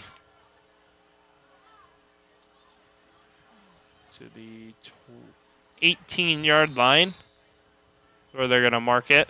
Yeah, and the chains need to move here. There they go. Yeah, I think there was some confusion just to make sure. But I don't think the chain gang wanted to move before the official said anything. Because, then you got to figure out, okay, where were we? Not very fun. Cooper Sprunk gets the handoff. It's a nice little run across the 20 and out to the 23 is where it's going to get marked. Yeah, and that's more of what we've seen this game from first down situations from Pella Christian on offense. They're able to get about 5 yards, 6 yards early. It's been second and third down where they've struggled. That it is a Pingles Home Store Instant Radio update. Newton 20, Norwalk 14 at the half. 6:25 to go in the third quarter. Grundy Center leads 33-0 over Pella Christian. Handoff goes to Cooper Spunk to the left side. And he'll get to the 35.5-yard line for a gain of 2. And that's going to bring up third and about long 2, short 3, we'll call it. Yep, and here we go. It sounds like a broken record, but this is the situation. Pella Christian has been unable to execute tonight, and here they are again in a crucial spot in order to extend this drive. So Wheeler going to fake the handoff to Sprunk this time. He's going to fire down the field for Johnson Morgan, but the throw was a little bit short. And nice defense by Jacob Hoy. And unfortunate, Aiden Hook, I believe. Sorry, Tyler. Didn't mean to cut you off there, but You're unfortunately good. not a good decision from Garrett Wheeler there. Grant Kelderman was kind of bluffing the block there, snuck out from the line and was wide open in the flat for kind of an easy little pass that would have probably resulted in about 10, 15 yards and a first down. But Garrett went to his first read, I assume, and now they're in a fourth down situation. Yep, so fourth down and about 2. Fake the handoff to Johnson Morgan. Wheeler's going to keep it. He'll lose a yard, and it'll be a turnover on downs for Pella Christian. 5:42 to go in the third quarter. Grundy Center takes over with that 33-0 lead. One more score, and the clock starts running tonight. Yeah, let's hope the Pella Christian defense can keep the clock from running, but it's been a tough night here as Grundy Center has really been able to kind of have their way in the run game, and that's led to them being able to open it up in the pass game. And coming into tonight, only 3 incompletions for Jarofsky. He's had a few tonight, but certainly a offense that can get going pretty fast. Yeah, and we will look at our Marion County Bank radio scoreboard here in just a little bit as Braden Davey goes in motion once again for Judd Jarofsky in this Grundy Center offense. Handoff going to go this time to Aiden Betts out of the backfield. He'll fall forward for a gain of 2, make it second and 8. And Connor Benzia, I believe it was, that was on the tackle. A nice job there right on the tackle. And he sees that the running back is cramping up, so he immediately turns over and starts stretching his leg out for him. Yeah, so Aiden Betts a little worse for the wear. And Hayden Geardes checks in. And that gives us an opportunity here with the Pella Motors officials timeout to look at our Marion County Bank radio scoreboard. It is currently Newton 20, Norwalk 14 at halftime. Currently, Pella leads Indianola 12-7 with 9:47 to go in the third quarter. Was the last look there. Looks like we might be getting another update here soon. Knoxville leads South Tama 14-0 with 5:44 to go in the second quarter at last look. And last look also at PCM. They led Nevada in a battle of ranked opponents there tonight. 6-0 at the end of the first quarter. PCM, I believe, number 3 in Class 2A according to BC Moore. And Nevada, number 4 in Class 3A. So a good matchup there tonight between Nevada and PCM. That PCM leads at last look. We do have a Pingles Home Store instant radio update. Pella 12, Indianola now 10 with 3:20 to go in the third quarter. And that is our Marion County Bank radio scoreboard. Back out to the field here. As Grundy Center just outside the Raceway Tire and Exhaust red zone. Yet again, Jarofsky's going to hand off to number 24, Hayden Geardes, and Geardes will take Grundy Center right to the Raceway Tire and Exhaust red zone at the 20. Yeah, and Johnson Morgan and Devin Runner combined on the tackle. So the Eagles defense needing to find a stop here. 4:40 to go in the third quarter. It's been all Grundy Center here tonight, sadly, on the scoreboard. Pella Christian's offense has shown flashes of being able to move the ball, just haven't been able to consistently get the job done with the offense. And Jarofsky rolling to his right. He's surveying. At the last minute, he's going to find Braden Davey right at the 10, down to the 8-yard line. It's going to be a completion of 12 yards, and it's going to be first and goal now from the 8-yard line for Braden Davies. Yeah, and Jarofsky rolling out almost all the way to the sideline, kind of gets the Pella Christian defenders in coverage to think he's going to turn up field and run. And so I don't know who it was in coverage there that came off Davies, but took one step towards Jarofsky. Receiver makes the adjustment, and all of a sudden he's open. Bengals home store instant radio update. Knoxville 14, South Tama 0 at halftime. 2 receivers left after the motion man for Grundy center, one to the right, and a running back in the backfield. Handoff's going to go to that running back. Girdez will go to the end zone untouched. Touchdown Grundy center as they take a 39-0 lead with 3:47 to go in the third quarter. Yeah, not much resistance there on that touchdown run. Unfortunately, that does signal the running clock as they stretch the lead out past 35. So the extra point unit back out onto the field for Grundy Center, looking to make it an even 40.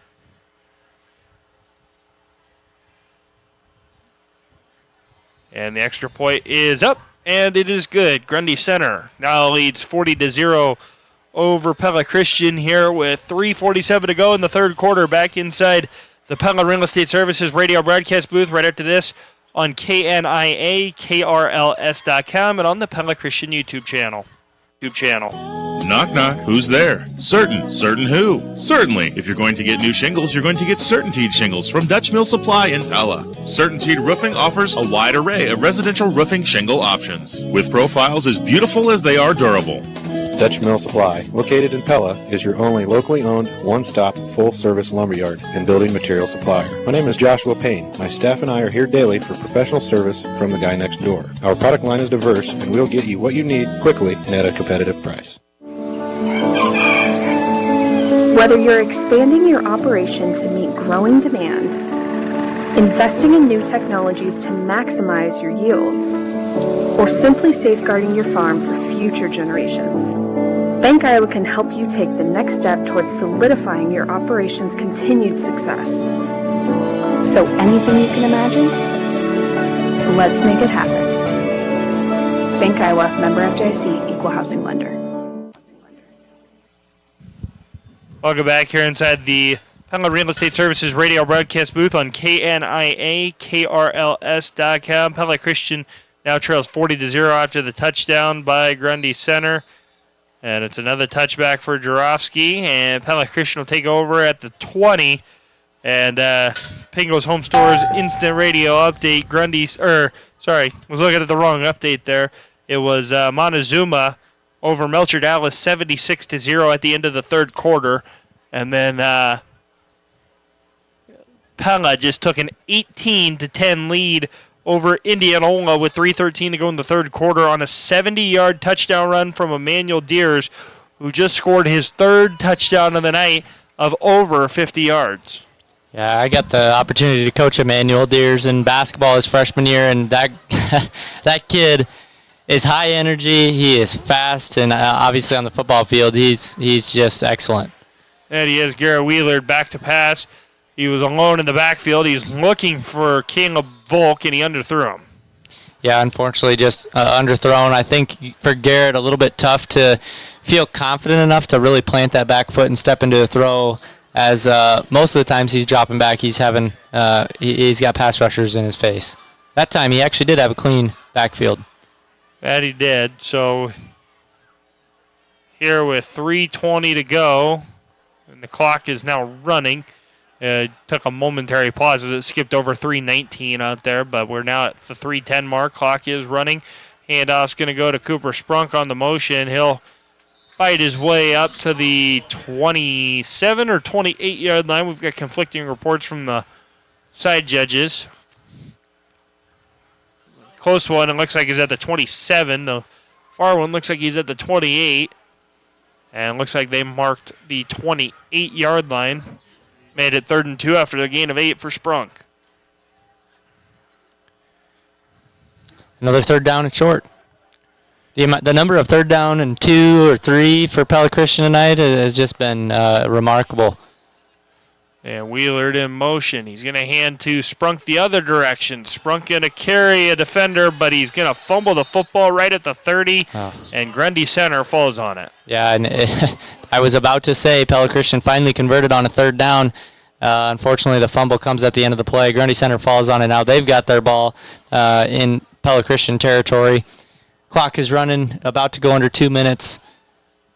And unfortunately, more of the same story for Pella Christian this year. Yeah, just, it's just not been the Eagles' year. I mean, they're going to have to figure out something going into district play here. I mean, they got to find a way to get this offense going here. I mean, now 3 weeks, they just have not been able to, finish drives or finish out these possessions with the football in their possession. A lot of time spent in their own territory of the field. They've only run, I would estimate, around 10 plays over midfield this season. They got to find a way to be a little bit more efficient offensively as the backup's now in for Grundy center, and it's Aiden Betts making a couple defenders miss, and he will score from 30 yards out on the rushing touchdown. Make it 46-0 for the moment. A flag came in right at the end, and I'm not exactly sure what it could be in that point of the field. Holding. Yeah, holding against the Grundy center offense. Not exactly sure where the flag was officially thrown. So we'll see where they mark it off from. It looks like they're going to mark it off from the 15. I think they're putting it at the 15 because the flag was dropped on the 5. Okay, so it's still going to be inside the Raceway Tire and Exhaust red zone here. Aiden Betts had the touchdown taken off the board. Christian looks like is playing for the run blitz with the run blitz here. And they are, and Connor Van Zee decleats Aiden Betts, and Betts is down for the moment. Yeah, he's not getting up very quickly. And I tell you, if it wasn't Connor Van Zee, it was about to be Cooper Sprunk as he was in hot pursuit as well. Yeah, can't tell if he's cramping up again because it looks like he's flexing the leg, or if he just had the wind knocked out of him. He got picked up and leveled. Yeah, that was one hard tackle by Connor Van Zee, and I've noticed throughout this game Connor Van Zee has been able to find his way into the backfield time and time again, getting some penetration on the defensive line, which is good on the nose tackle. Important that the linebackers then can kind of follow up behind and make tackles as well. Unfortunately for Pella Christian, when some of these long runs they've given up, they're unable to wrap up in their tackling around the line of scrimmage, which has led to a lot of long runs for Grundy center. Yeah, I think it looks like the knee now for Betts is what I'm seeing here. For the they were maybe testing out the knee. Tyler, if I got hit that hard too, I think I would say my knee hurt too. Whatever it took to give me a few seconds to just lay on the turf. Oh yeah, that was a hit from Connor Van Zee as we check out the replay here on the Pella Christian YouTube channel. That was, man, as a former player myself, I have sustained a few of those hits. Those are not fun. Those are not fun to try to get back up from and keep playing on with. But regardless, we're going to get a Pella Motors timeout. Or no, I take that back. We're going to get to the end of the third quarter. We'll go ahead and take a break. We'll be back inside the Pella Real Estate Services radio broadcast booth after this on 92 on KNIA, KRLS.com, and on the Pella Christian YouTube channel. The battery-powered lawn equipment you've always wanted is here. Toro's Flex Force line of walk mowers and lawn tools are easy to use, fast, quiet, and just as powerful as gas-powered. No hassles, no cords, and virtually no maintenance. Check out Toro's line of Flex Force lawnmowers and lawn tools at DeRuyter Lawn Equipment in Pella. Curious about how being a CNA at Hearthstone can bring joy to your life? With a $2,500 sign-on bonus, you can plan a vacation or pay off some bills. With a tuition reimbursement program of up to $3,000 a year, you can advance your career. And with flexible scheduling, you'll have the ability to enhance your work-life balance. There are immediate openings for both full-time and part-time CNAs. To learn more or to apply and bring joy to your life, visit wesleylife.org/Hearthstone and click Join Our Team. Or call 628-1244 and ask for Katie.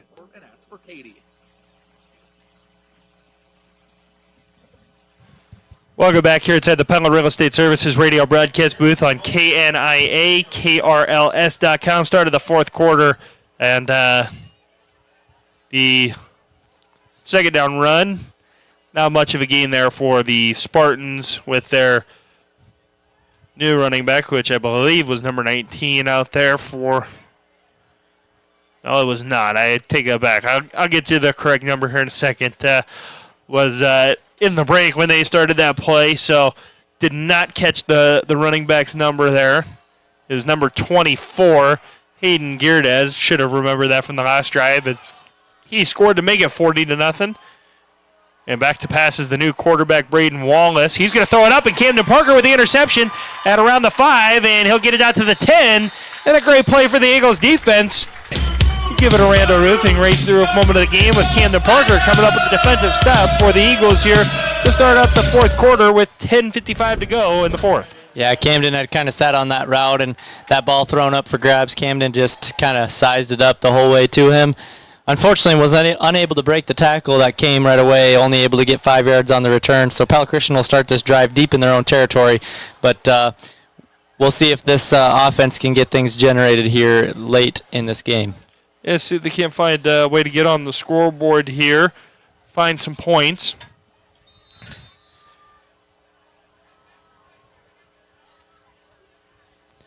And taking Pella Christian a little bit of time to get onto the field here. They're going to be hurrying onto the field with 15 seconds left on the play clock.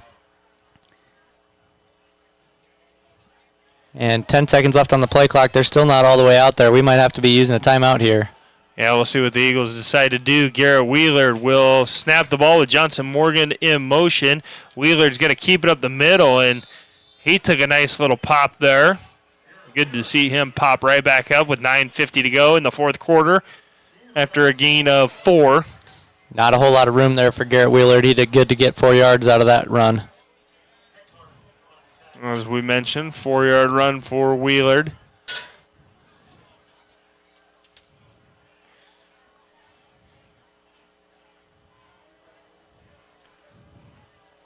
Handoff this time, going to go to the Sprunk to the left side. He's got a hole out to the 25, to the 30, 35, and a stiff arm across the 40 down to the 42-yard line for Cooper Sprunk. Call it a gain of 28 for Sprunk, and it's the longest rush of the night for the Eagles. Yeah, nice job by Cooper getting to the edge there, showing his speed, lowering his shoulder at the end of the run to try to get a few extra yards. Pella Christian gets a first down, starts moving the ball as the clock ticks under 9 minutes in this ball game. Yep, Grundy center. Looks like they've rotated in their defense as well. Fake the handoff to Johnson Morgan. Garrett Wheeler spins off of a tackle across the 45. The pile pushes forward to the 48-yard line. That's going to be a gain of 7 for Garrett Wheeler. That was a nifty little run there by Garrett. Fake the handoff, run up the middle, and like you said, he just kind of put his foot in the ground and spun off that first tackler, able to fall forward for a gain of 7. And he was, so the Eagles offense starting to move the football down the field here a little bit. Cooper Sprunk going to be in the backfield to Wheeler's left. He'll take the handoff from Wheeler, and he'll be spinning across the 45 down to the 40 as the Eagles starting to move the ball here with some regularity. It's going to be a gain of 12 for Cooper Sprunk. Yeah, another great spin there from Cooper Sprunk. That time he stayed inside the tackles and was able to pick up a nice yardage there on that second down carry, excuse me. Yep, 7:52 to go in the fourth quarter. Snap was low to Wheeler, and I think we're going to get grounding. We are, as Wheeler kind of bobbled the snap and then just tried to throw it away but didn't get out of the pocket. I don't think. and a learning opportunity there for Garrett Wheelard. Obviously, we all know he's got minimal quarterback experience to this point. He had Cooper Sprunk right in front of him. Even if you can't get it to him, you could have dumped it at his feet to at least avoid the grounding. Yeah, and that's, like you said, just that inexperience at the quarterback position, something that comes with just a little bit more time in that game action. But regardless of that, it'll be now first down and long for Pella Christian. Cooper Sprunk gets the handoff going up the middle. Across the 45 to the 40, down to the 35. He gives a stiff arm across the 20 to the 15. And finally brought down at the 10. A great play by Cooper Sprunk there. As we have a Spartan slow getting up and kind of limping. That's going to be Kyle Seitz, who's kind of walking it off down the field after the big run by Cooper Sprunk.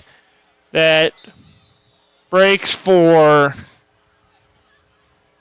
let's see, that was, let's see where they mark the ball there. The stick is at the 10-yard line, so a gain of 43 yards for Cooper Sprunk there. Yeah, it was a really nice job by the offensive line to create some holes for him. He was able to get right through the line, right inside the left tackle. Pick up a nice big gain on first down. Yeah, Pella Motors timeout, 6:59 to go in the fourth quarter. Pella Christian trying to get on the scoreboard as they trail 40-0, trying to end the running clock here. And look at our Marion County Bank radio scoreboard.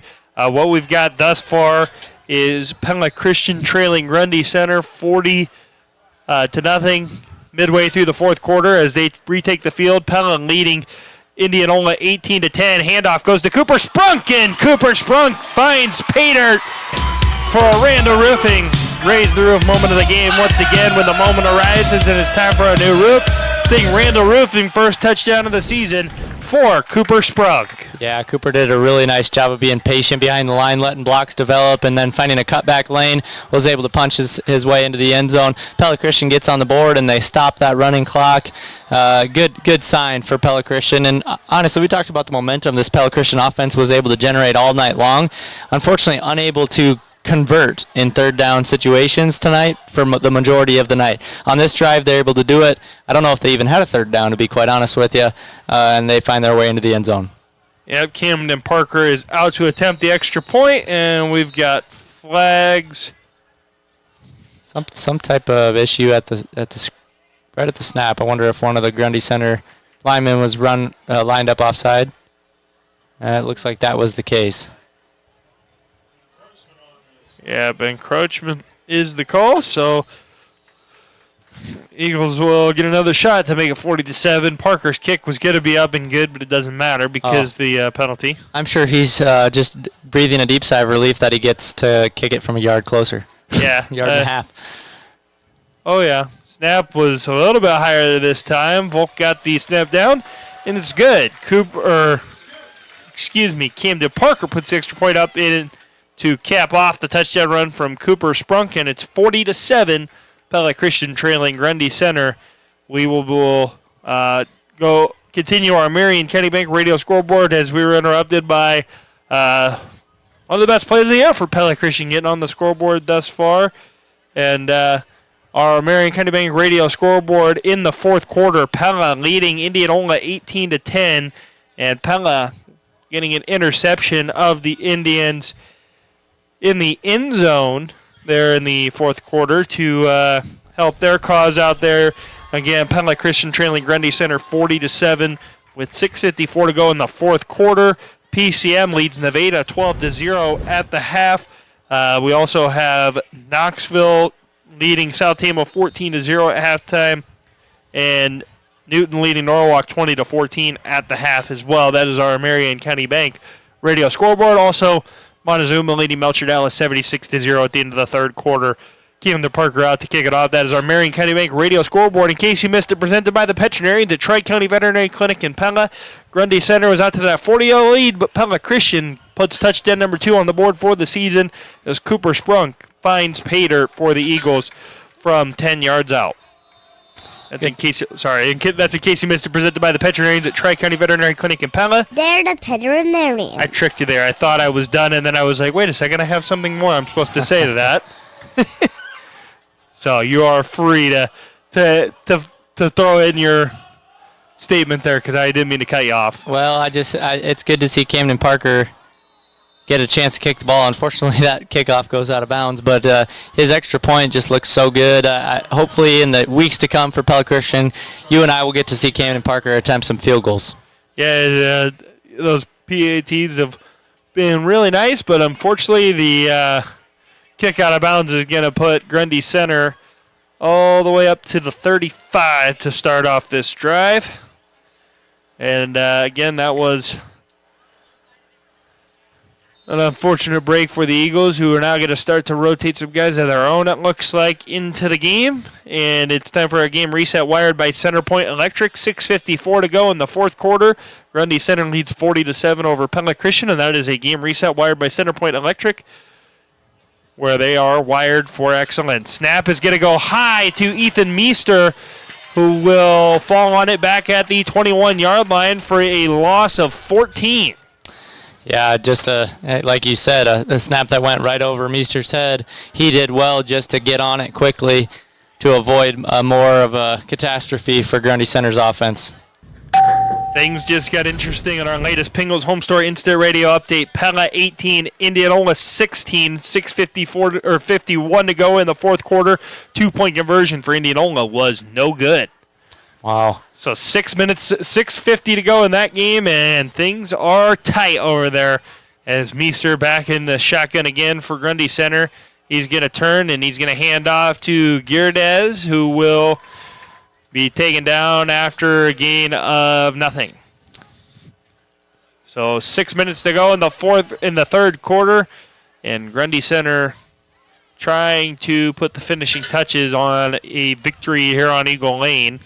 Grundy Center on their way to being 3-0 in defense of a Class A and a Class 1A state title back-to-back on those. And Pella Christian in danger of falling to 0-3 here with 5.5 to go. And a false start here by Grundy Center. Yeah, just some early movement from the tight end there from Grundy Center. Going to move him back 5 yards here. And now it'll be third and 20. 25, excuse me. But you're listening to Pella Christian Football, powered by Bank Iowa on KNIA, KRLS.com, the KRLS2 stream. Ethan Meester again in the shotgun. Takes the snap. He's rolling right, and he fires it to an open man. That was number 19, Owen Primus, with the catch. And it'll bring up fourth and... we'll go with the appropriate term because I don't feel like trying to count out the yardage, a country mile. Yeah. So the punt team comes on out for Grundy Center, and it looks like Landon Nunnikoven, number 21 for Pella Christian, will go back for the return.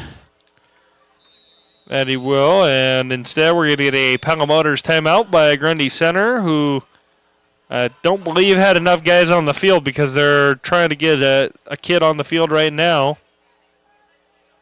And they just took one of them off, put a different kid out there for that kid, and we await the punt on fourth down and officially 17 for Grundy Center with 4:42 to go in the fourth. And if you're Coach Kegmerinsky at this point, you're just continuing to look to build on what you had, what you found on that last drive. See if you can't get something going before heading into Pleasantville next week, who, as of right now, looks like a team that is in contention with Sigourney Kyoto for the top spot in the district. And the punt now by Meester, and it looks like he kind of shanked it. As caught by a coach on the sideline there. Didn't see exactly which coach that was. Yeah, that would be Brett Staten. Doing a little bit of showboating on the sideline. I thought that was Brett, but I couldn't see his face, and so I couldn't have told you that. But I know you work with him, so that helps give you the advantage. You know him a little better than I do. Yeah, I can just tell by the way he walks. Exactly right. But Pella Christian with the football once again, and Caleb Volk now in at quarterback for the Eagles. And he's going to toss it outside to number 5, Silas Schelker, excuse me. Had to look on my roster. They switched in some guys, so Silas Schelker with a gain of 4 there.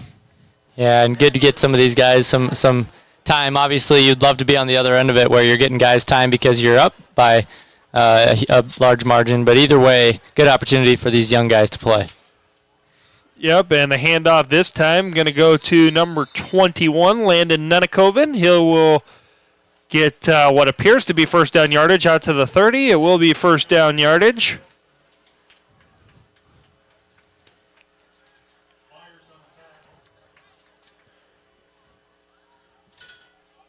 And then the handoff goes back to Nunakoven.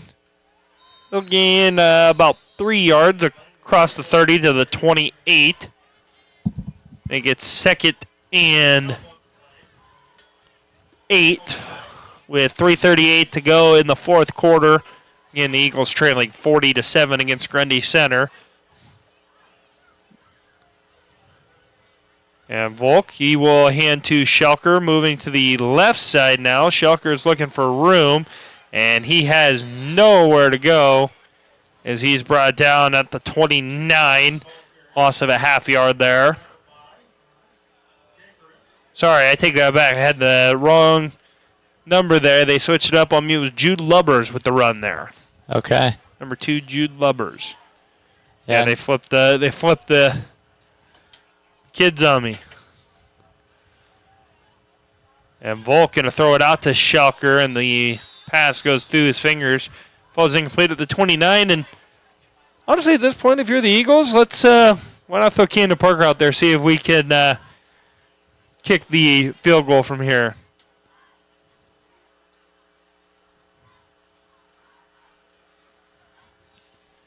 So the Eagles offense stays on the field. Caleb Volk with it. He's not got much, but he's going to make something out of nothing. But I don't think he's going to get the first down there. Looks like he got about 7 of the 9 yards he needed. And it'll be a turnover on downs for Pella Christian. So the defense will come back out, and now for Pella Christian, some younger guys out playing defense as well.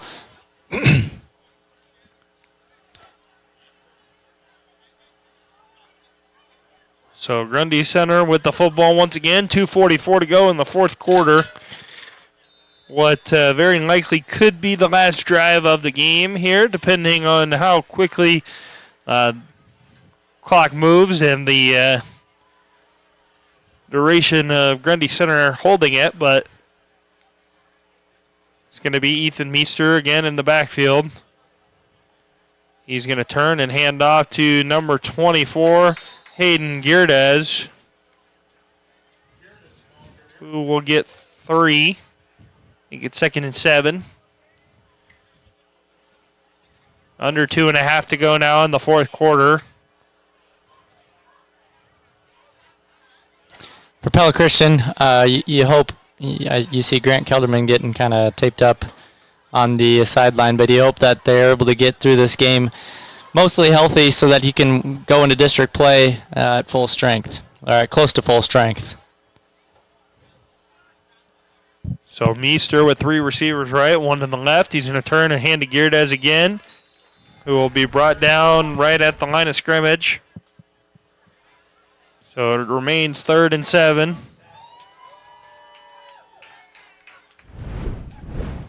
$1:47 to go in the fourth quarter. Grundy Center taking as much time as they can off the play clock. Understandably so. Doing their best to milk the game away. Not leave Pella Christian with many options. And this time the handoff's going to go to number 21, Cooper Keller, the freshman. He will gain no yards. It will remain 4th down and 7. And Grundy Center will send the punt team out, it appears. So Pella Christian will get one last crack, maybe a few plays, after a punt return from Landon Nunnekoven, who's back to field the punt.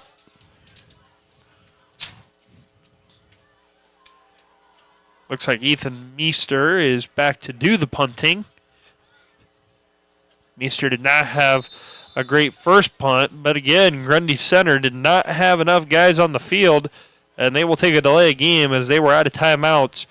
30 seconds remain in this contest, and Pella Christian will basically have the return by Nunnekoven and then maybe one or two plays, depending on the play calls, how long everything officially takes.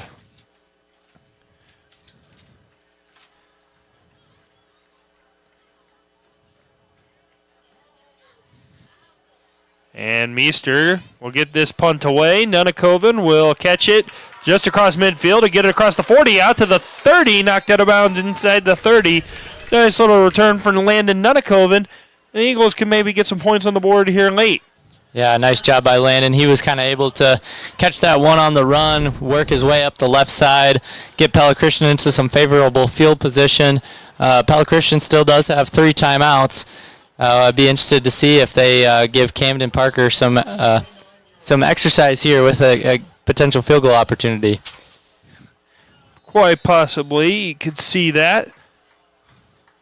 It'll be Caleb Volk in the backfield, and the snap goes high, and that thought goes out the window as falling on it was number 71, Charlie Renard, and that will likely do it here with 18 seconds. Grundy Center can kneel it.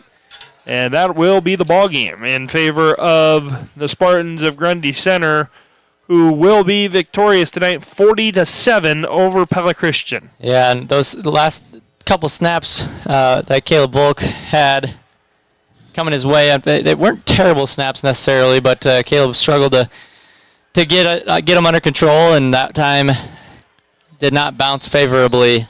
Grundy Center is able to fall on it, and I'd expect him to see him drop on a knee here and call it a game. Well, it looks like maybe they're going to try to just run the ball here with the backups.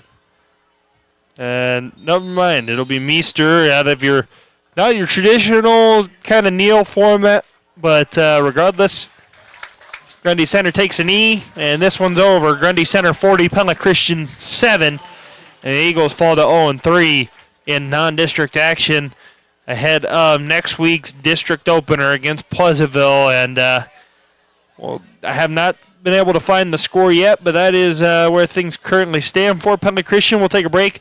We'll have post-game coverage of Pella Christian football when we return here on KNIA, KRLS.com. That's you trying to fix the plumbing yourself to save a few bucks. Doing things yourself doesn't always end well. The same goes for insurance. That's why Auto Owners works with local independent agents who tailor coverage to meet your needs and offer discounts for life, home, car, and business insurance. Because sometimes you need a professional to get the job done right. That's simple human sense. Ask me, Chad Klein, at the Verduff Agency in Pella, if Auto Owners makes sense for you. Pella Hy-Vee is the longest-standing grocery store in town, and we have a great team of helpful smiles who have been with us for many, many years, like Eric Randall, 34 years of service, Dan Vermalm, 29 years of service, and Nicole Ahrens, 14 years of service. And there are so many more people who work tirelessly to make sure that the shelves are stocked and that you have a great experience. Thank you to our entire team, and thank you to our customers for shopping with the Pella Hy-Vee, the longest-standing grocery store in town. There's a special deal at U.S. Cellular. where you can get 4 lines for just $90. It's perfect for you, Barbershop Quartet. That's us. There's no trade-in needed, and it comes with 4 free phones of your choice. 4 free phones. U.S. Cellular, built for us. Terms apply. Visit uscellular.com for details. We value human connection with fewer distractions. U.S. Cellular, built for us. Visit Strawber Cellular, your locally owned authorized agent for U.S. Cellular in downtown Pella. Knoxville Hospital and Clinics is a proud supporter of our area youth and wish all athletes the best of luck as they compete in sports this year. At Knoxville Hospital and Clinics, student athletes receive the area's best orthopedic care, physical therapy, and access to the latest technologies and equipment. When an injury puts you on the sidelines, trust our professionals to get you back in the game. For more information on our services and providers, visit knoxvillehospital.org.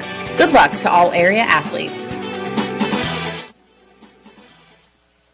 Welcome back here inside the Pella Real Estate Services radio broadcast booth for post-game coverage of Pella Christian football as they fall to Grundy Center here at home, 40-7 tonight. And Brendan, the story of this game for the Eagles is missed opportunities. Yeah, it certainly is. You know, that seems like again on third downs they were unable to convert in crucial situations, unable to keep the chains moving.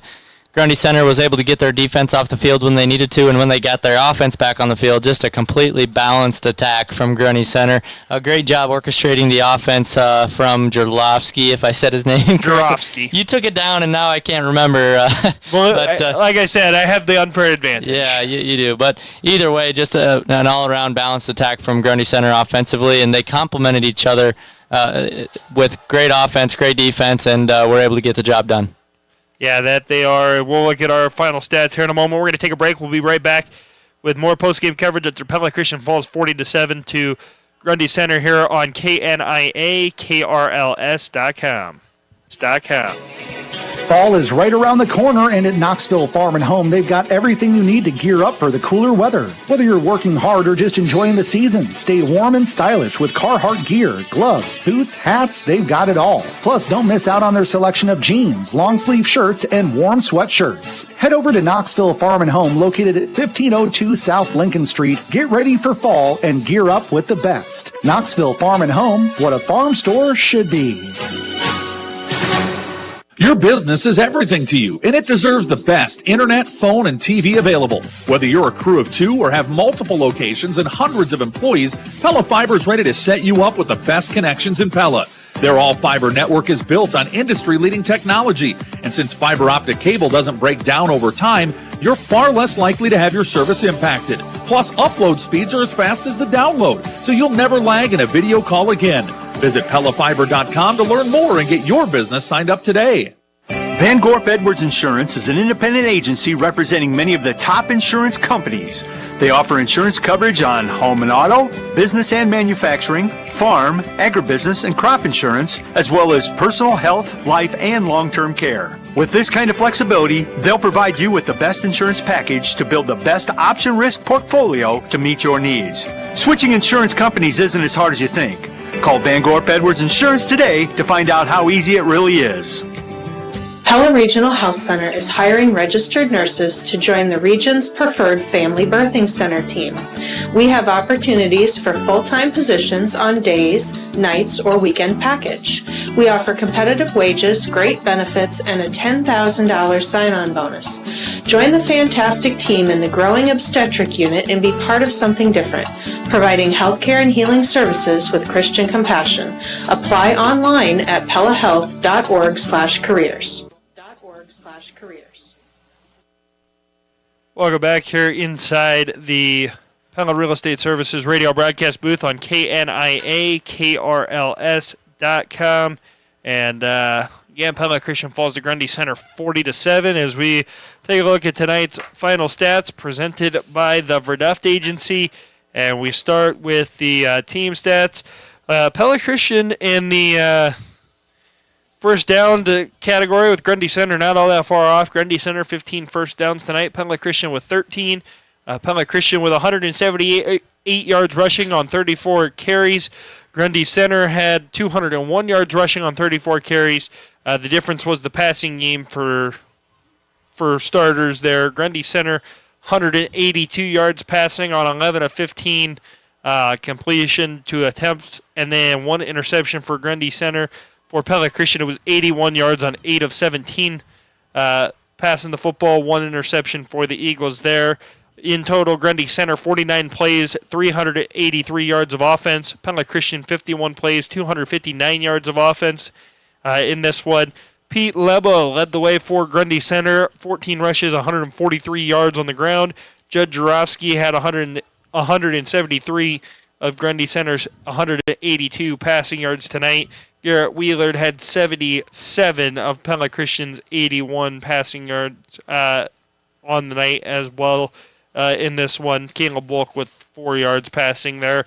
Tiernan Volks led the way receiving for Grundy Center, 6 catches, 124 yards in this one. He also had 3 touchdown receptions from Judd Jarofsky, who threw the 3 touchdowns.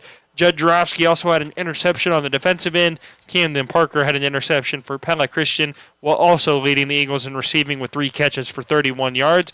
And those are tonight's final stats, presented by the Verdeft Agency. And let Chad Lancer and Larry examine your stats and customize an insurance plan for you. The Verdeft Agency, providing complete courteous service to the Pella area for nearly 100 years. And just, again, a tough break for the Eagles in this one, going up against a very good Grundy Center squad. Yeah, and a lot of explosive plays. You know, you mentioned that it was close in terms of first downs gained from Pella Christian and Grundy Center's offense, but a lot of that was as a result of the explosive plays that Grundy Center had. And so, again, we saw a balanced attack from that Grundy Center offense, complemented the run and pass well, kept the linebackers guessing a little bit with some of their RPO action, and just an all-around balanced attack.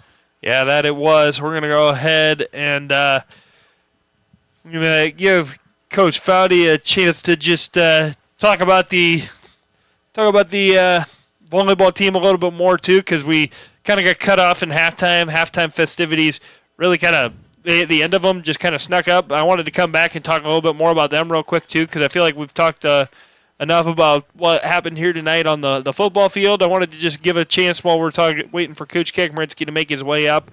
Andrea Kakmarinsky has that program running really well right now for Pella Christian. Yeah, I got a chance to talk to Andrea the other night after their volleyball game, and one of my favorite things she said, or we talked about, is just, probably not a great performance against Woodward Granger the other night, but she's focused on making that group better, even in a day where they go 3 straight sets to win.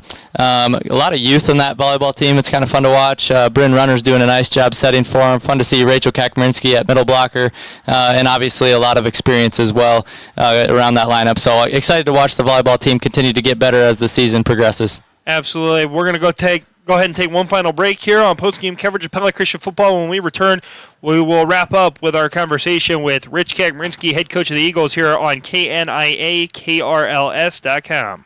KRLS. Having a nice Christmas light display is a lot of fun, but hanging them and dealing with extension cords is not. If you're running extension cords all over the place, that's not ideal, because snow and electricity don't mix. At Centerpoint Electric, we're here to help with any electrical problem you have, big or small. We don't hang Christmas lights, but we can install receptacles in your soffit to make plugging them in much easier, safer, and more attractive than a web of extension cords. Check us out online at centerpoint-electric.com. We're wired for excellence. At Pella Real Estate Services, we've helped 385 families find a new place to live in the past 12 months. Hi, I'm Sarah Bukite, and if you're in the market to buy, we want you to know that there's a new law requiring you to sign a buyer representation form before seeing any homes. This ensures full transparency and puts into writing that we represent you. Schedule a buyer consultation by calling me or any member of our team at 628-1BUI for Pella Real Estate Services.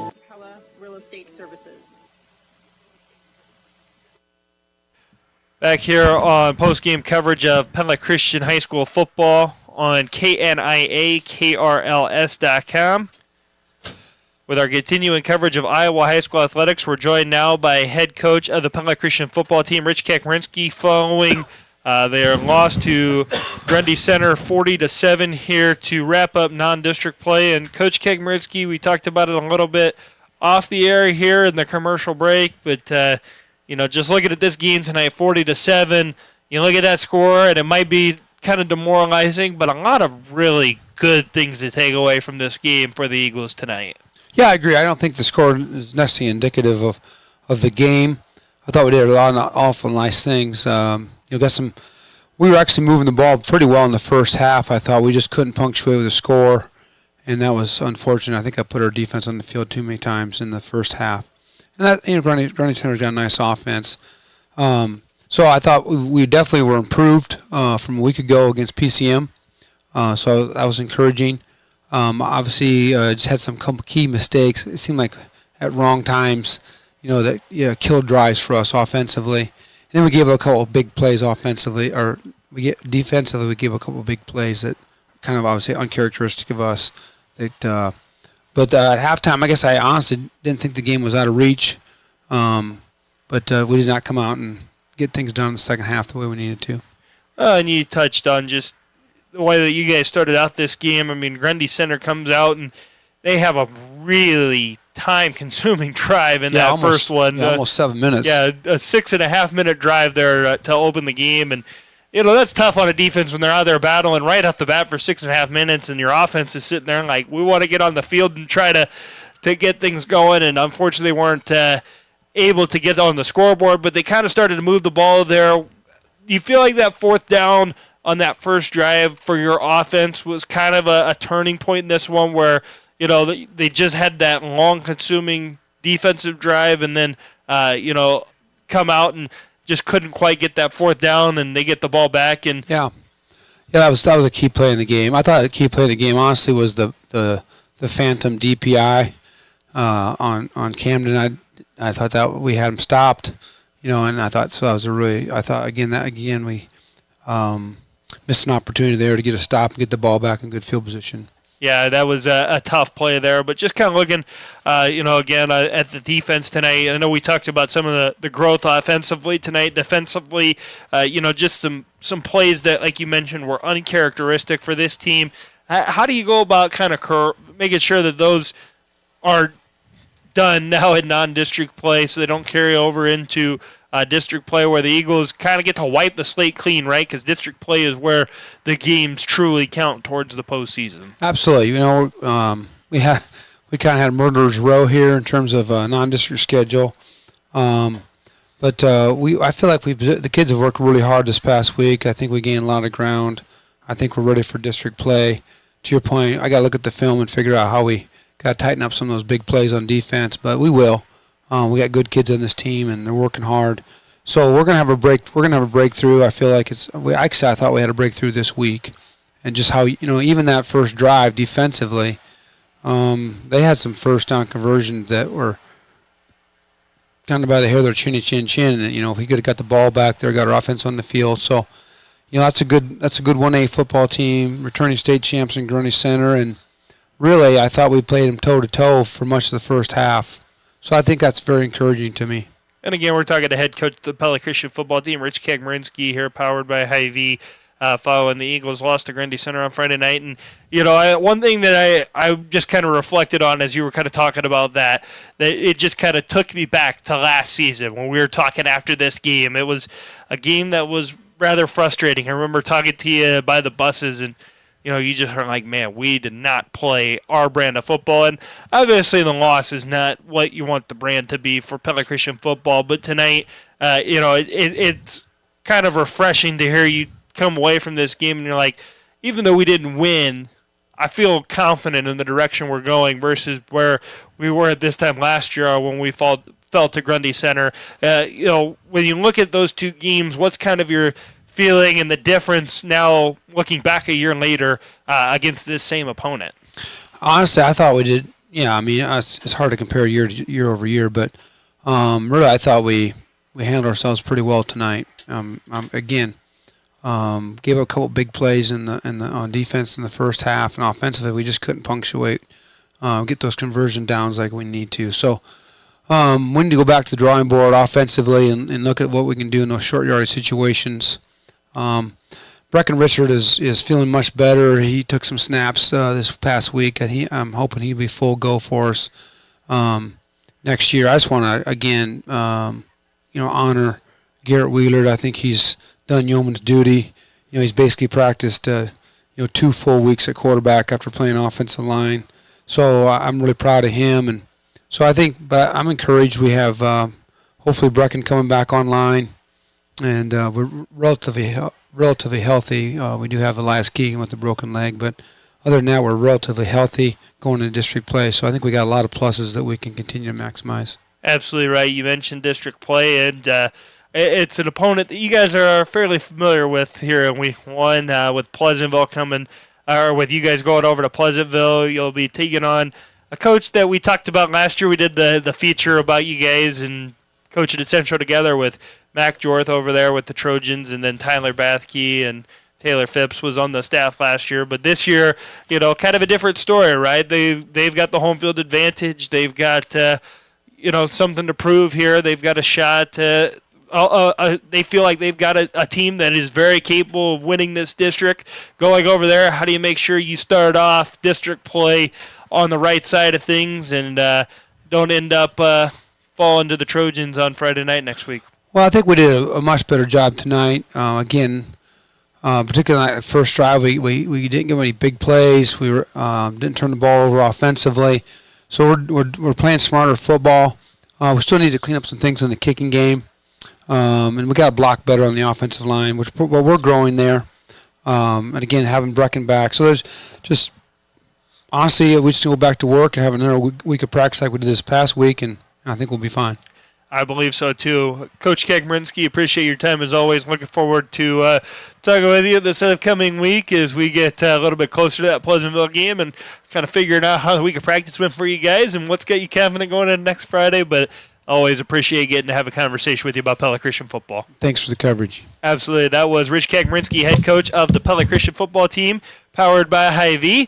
And that's going to do it. We're going to go in closing, presented by Lighton State Bank. And again, Eagles show some signs of improvement this week. Unfortunately, just not quite enough to knock off one of the top teams in Class 1A in Grundy Center. And, just a great night of football here on Eagle Lane for the Eagles. Just not quite enough. But that has been in closing, presented by Lighton State Bank. Grow strong with us. We're going to send it back to studio. Thanks for tuning in to this edition of Pella Christian High School football on KNIA-KRLS.com and on the Pella Christian YouTube channel. For Brendan Foudy, Frank Vandenbosch, Kenyon Giddings, Jacob Harmon, and the rest of the crew working on the Pella Christian YouTube channel and back in the KNIA-KRLS studios. I'm Tyler Krabs saying song, everybody.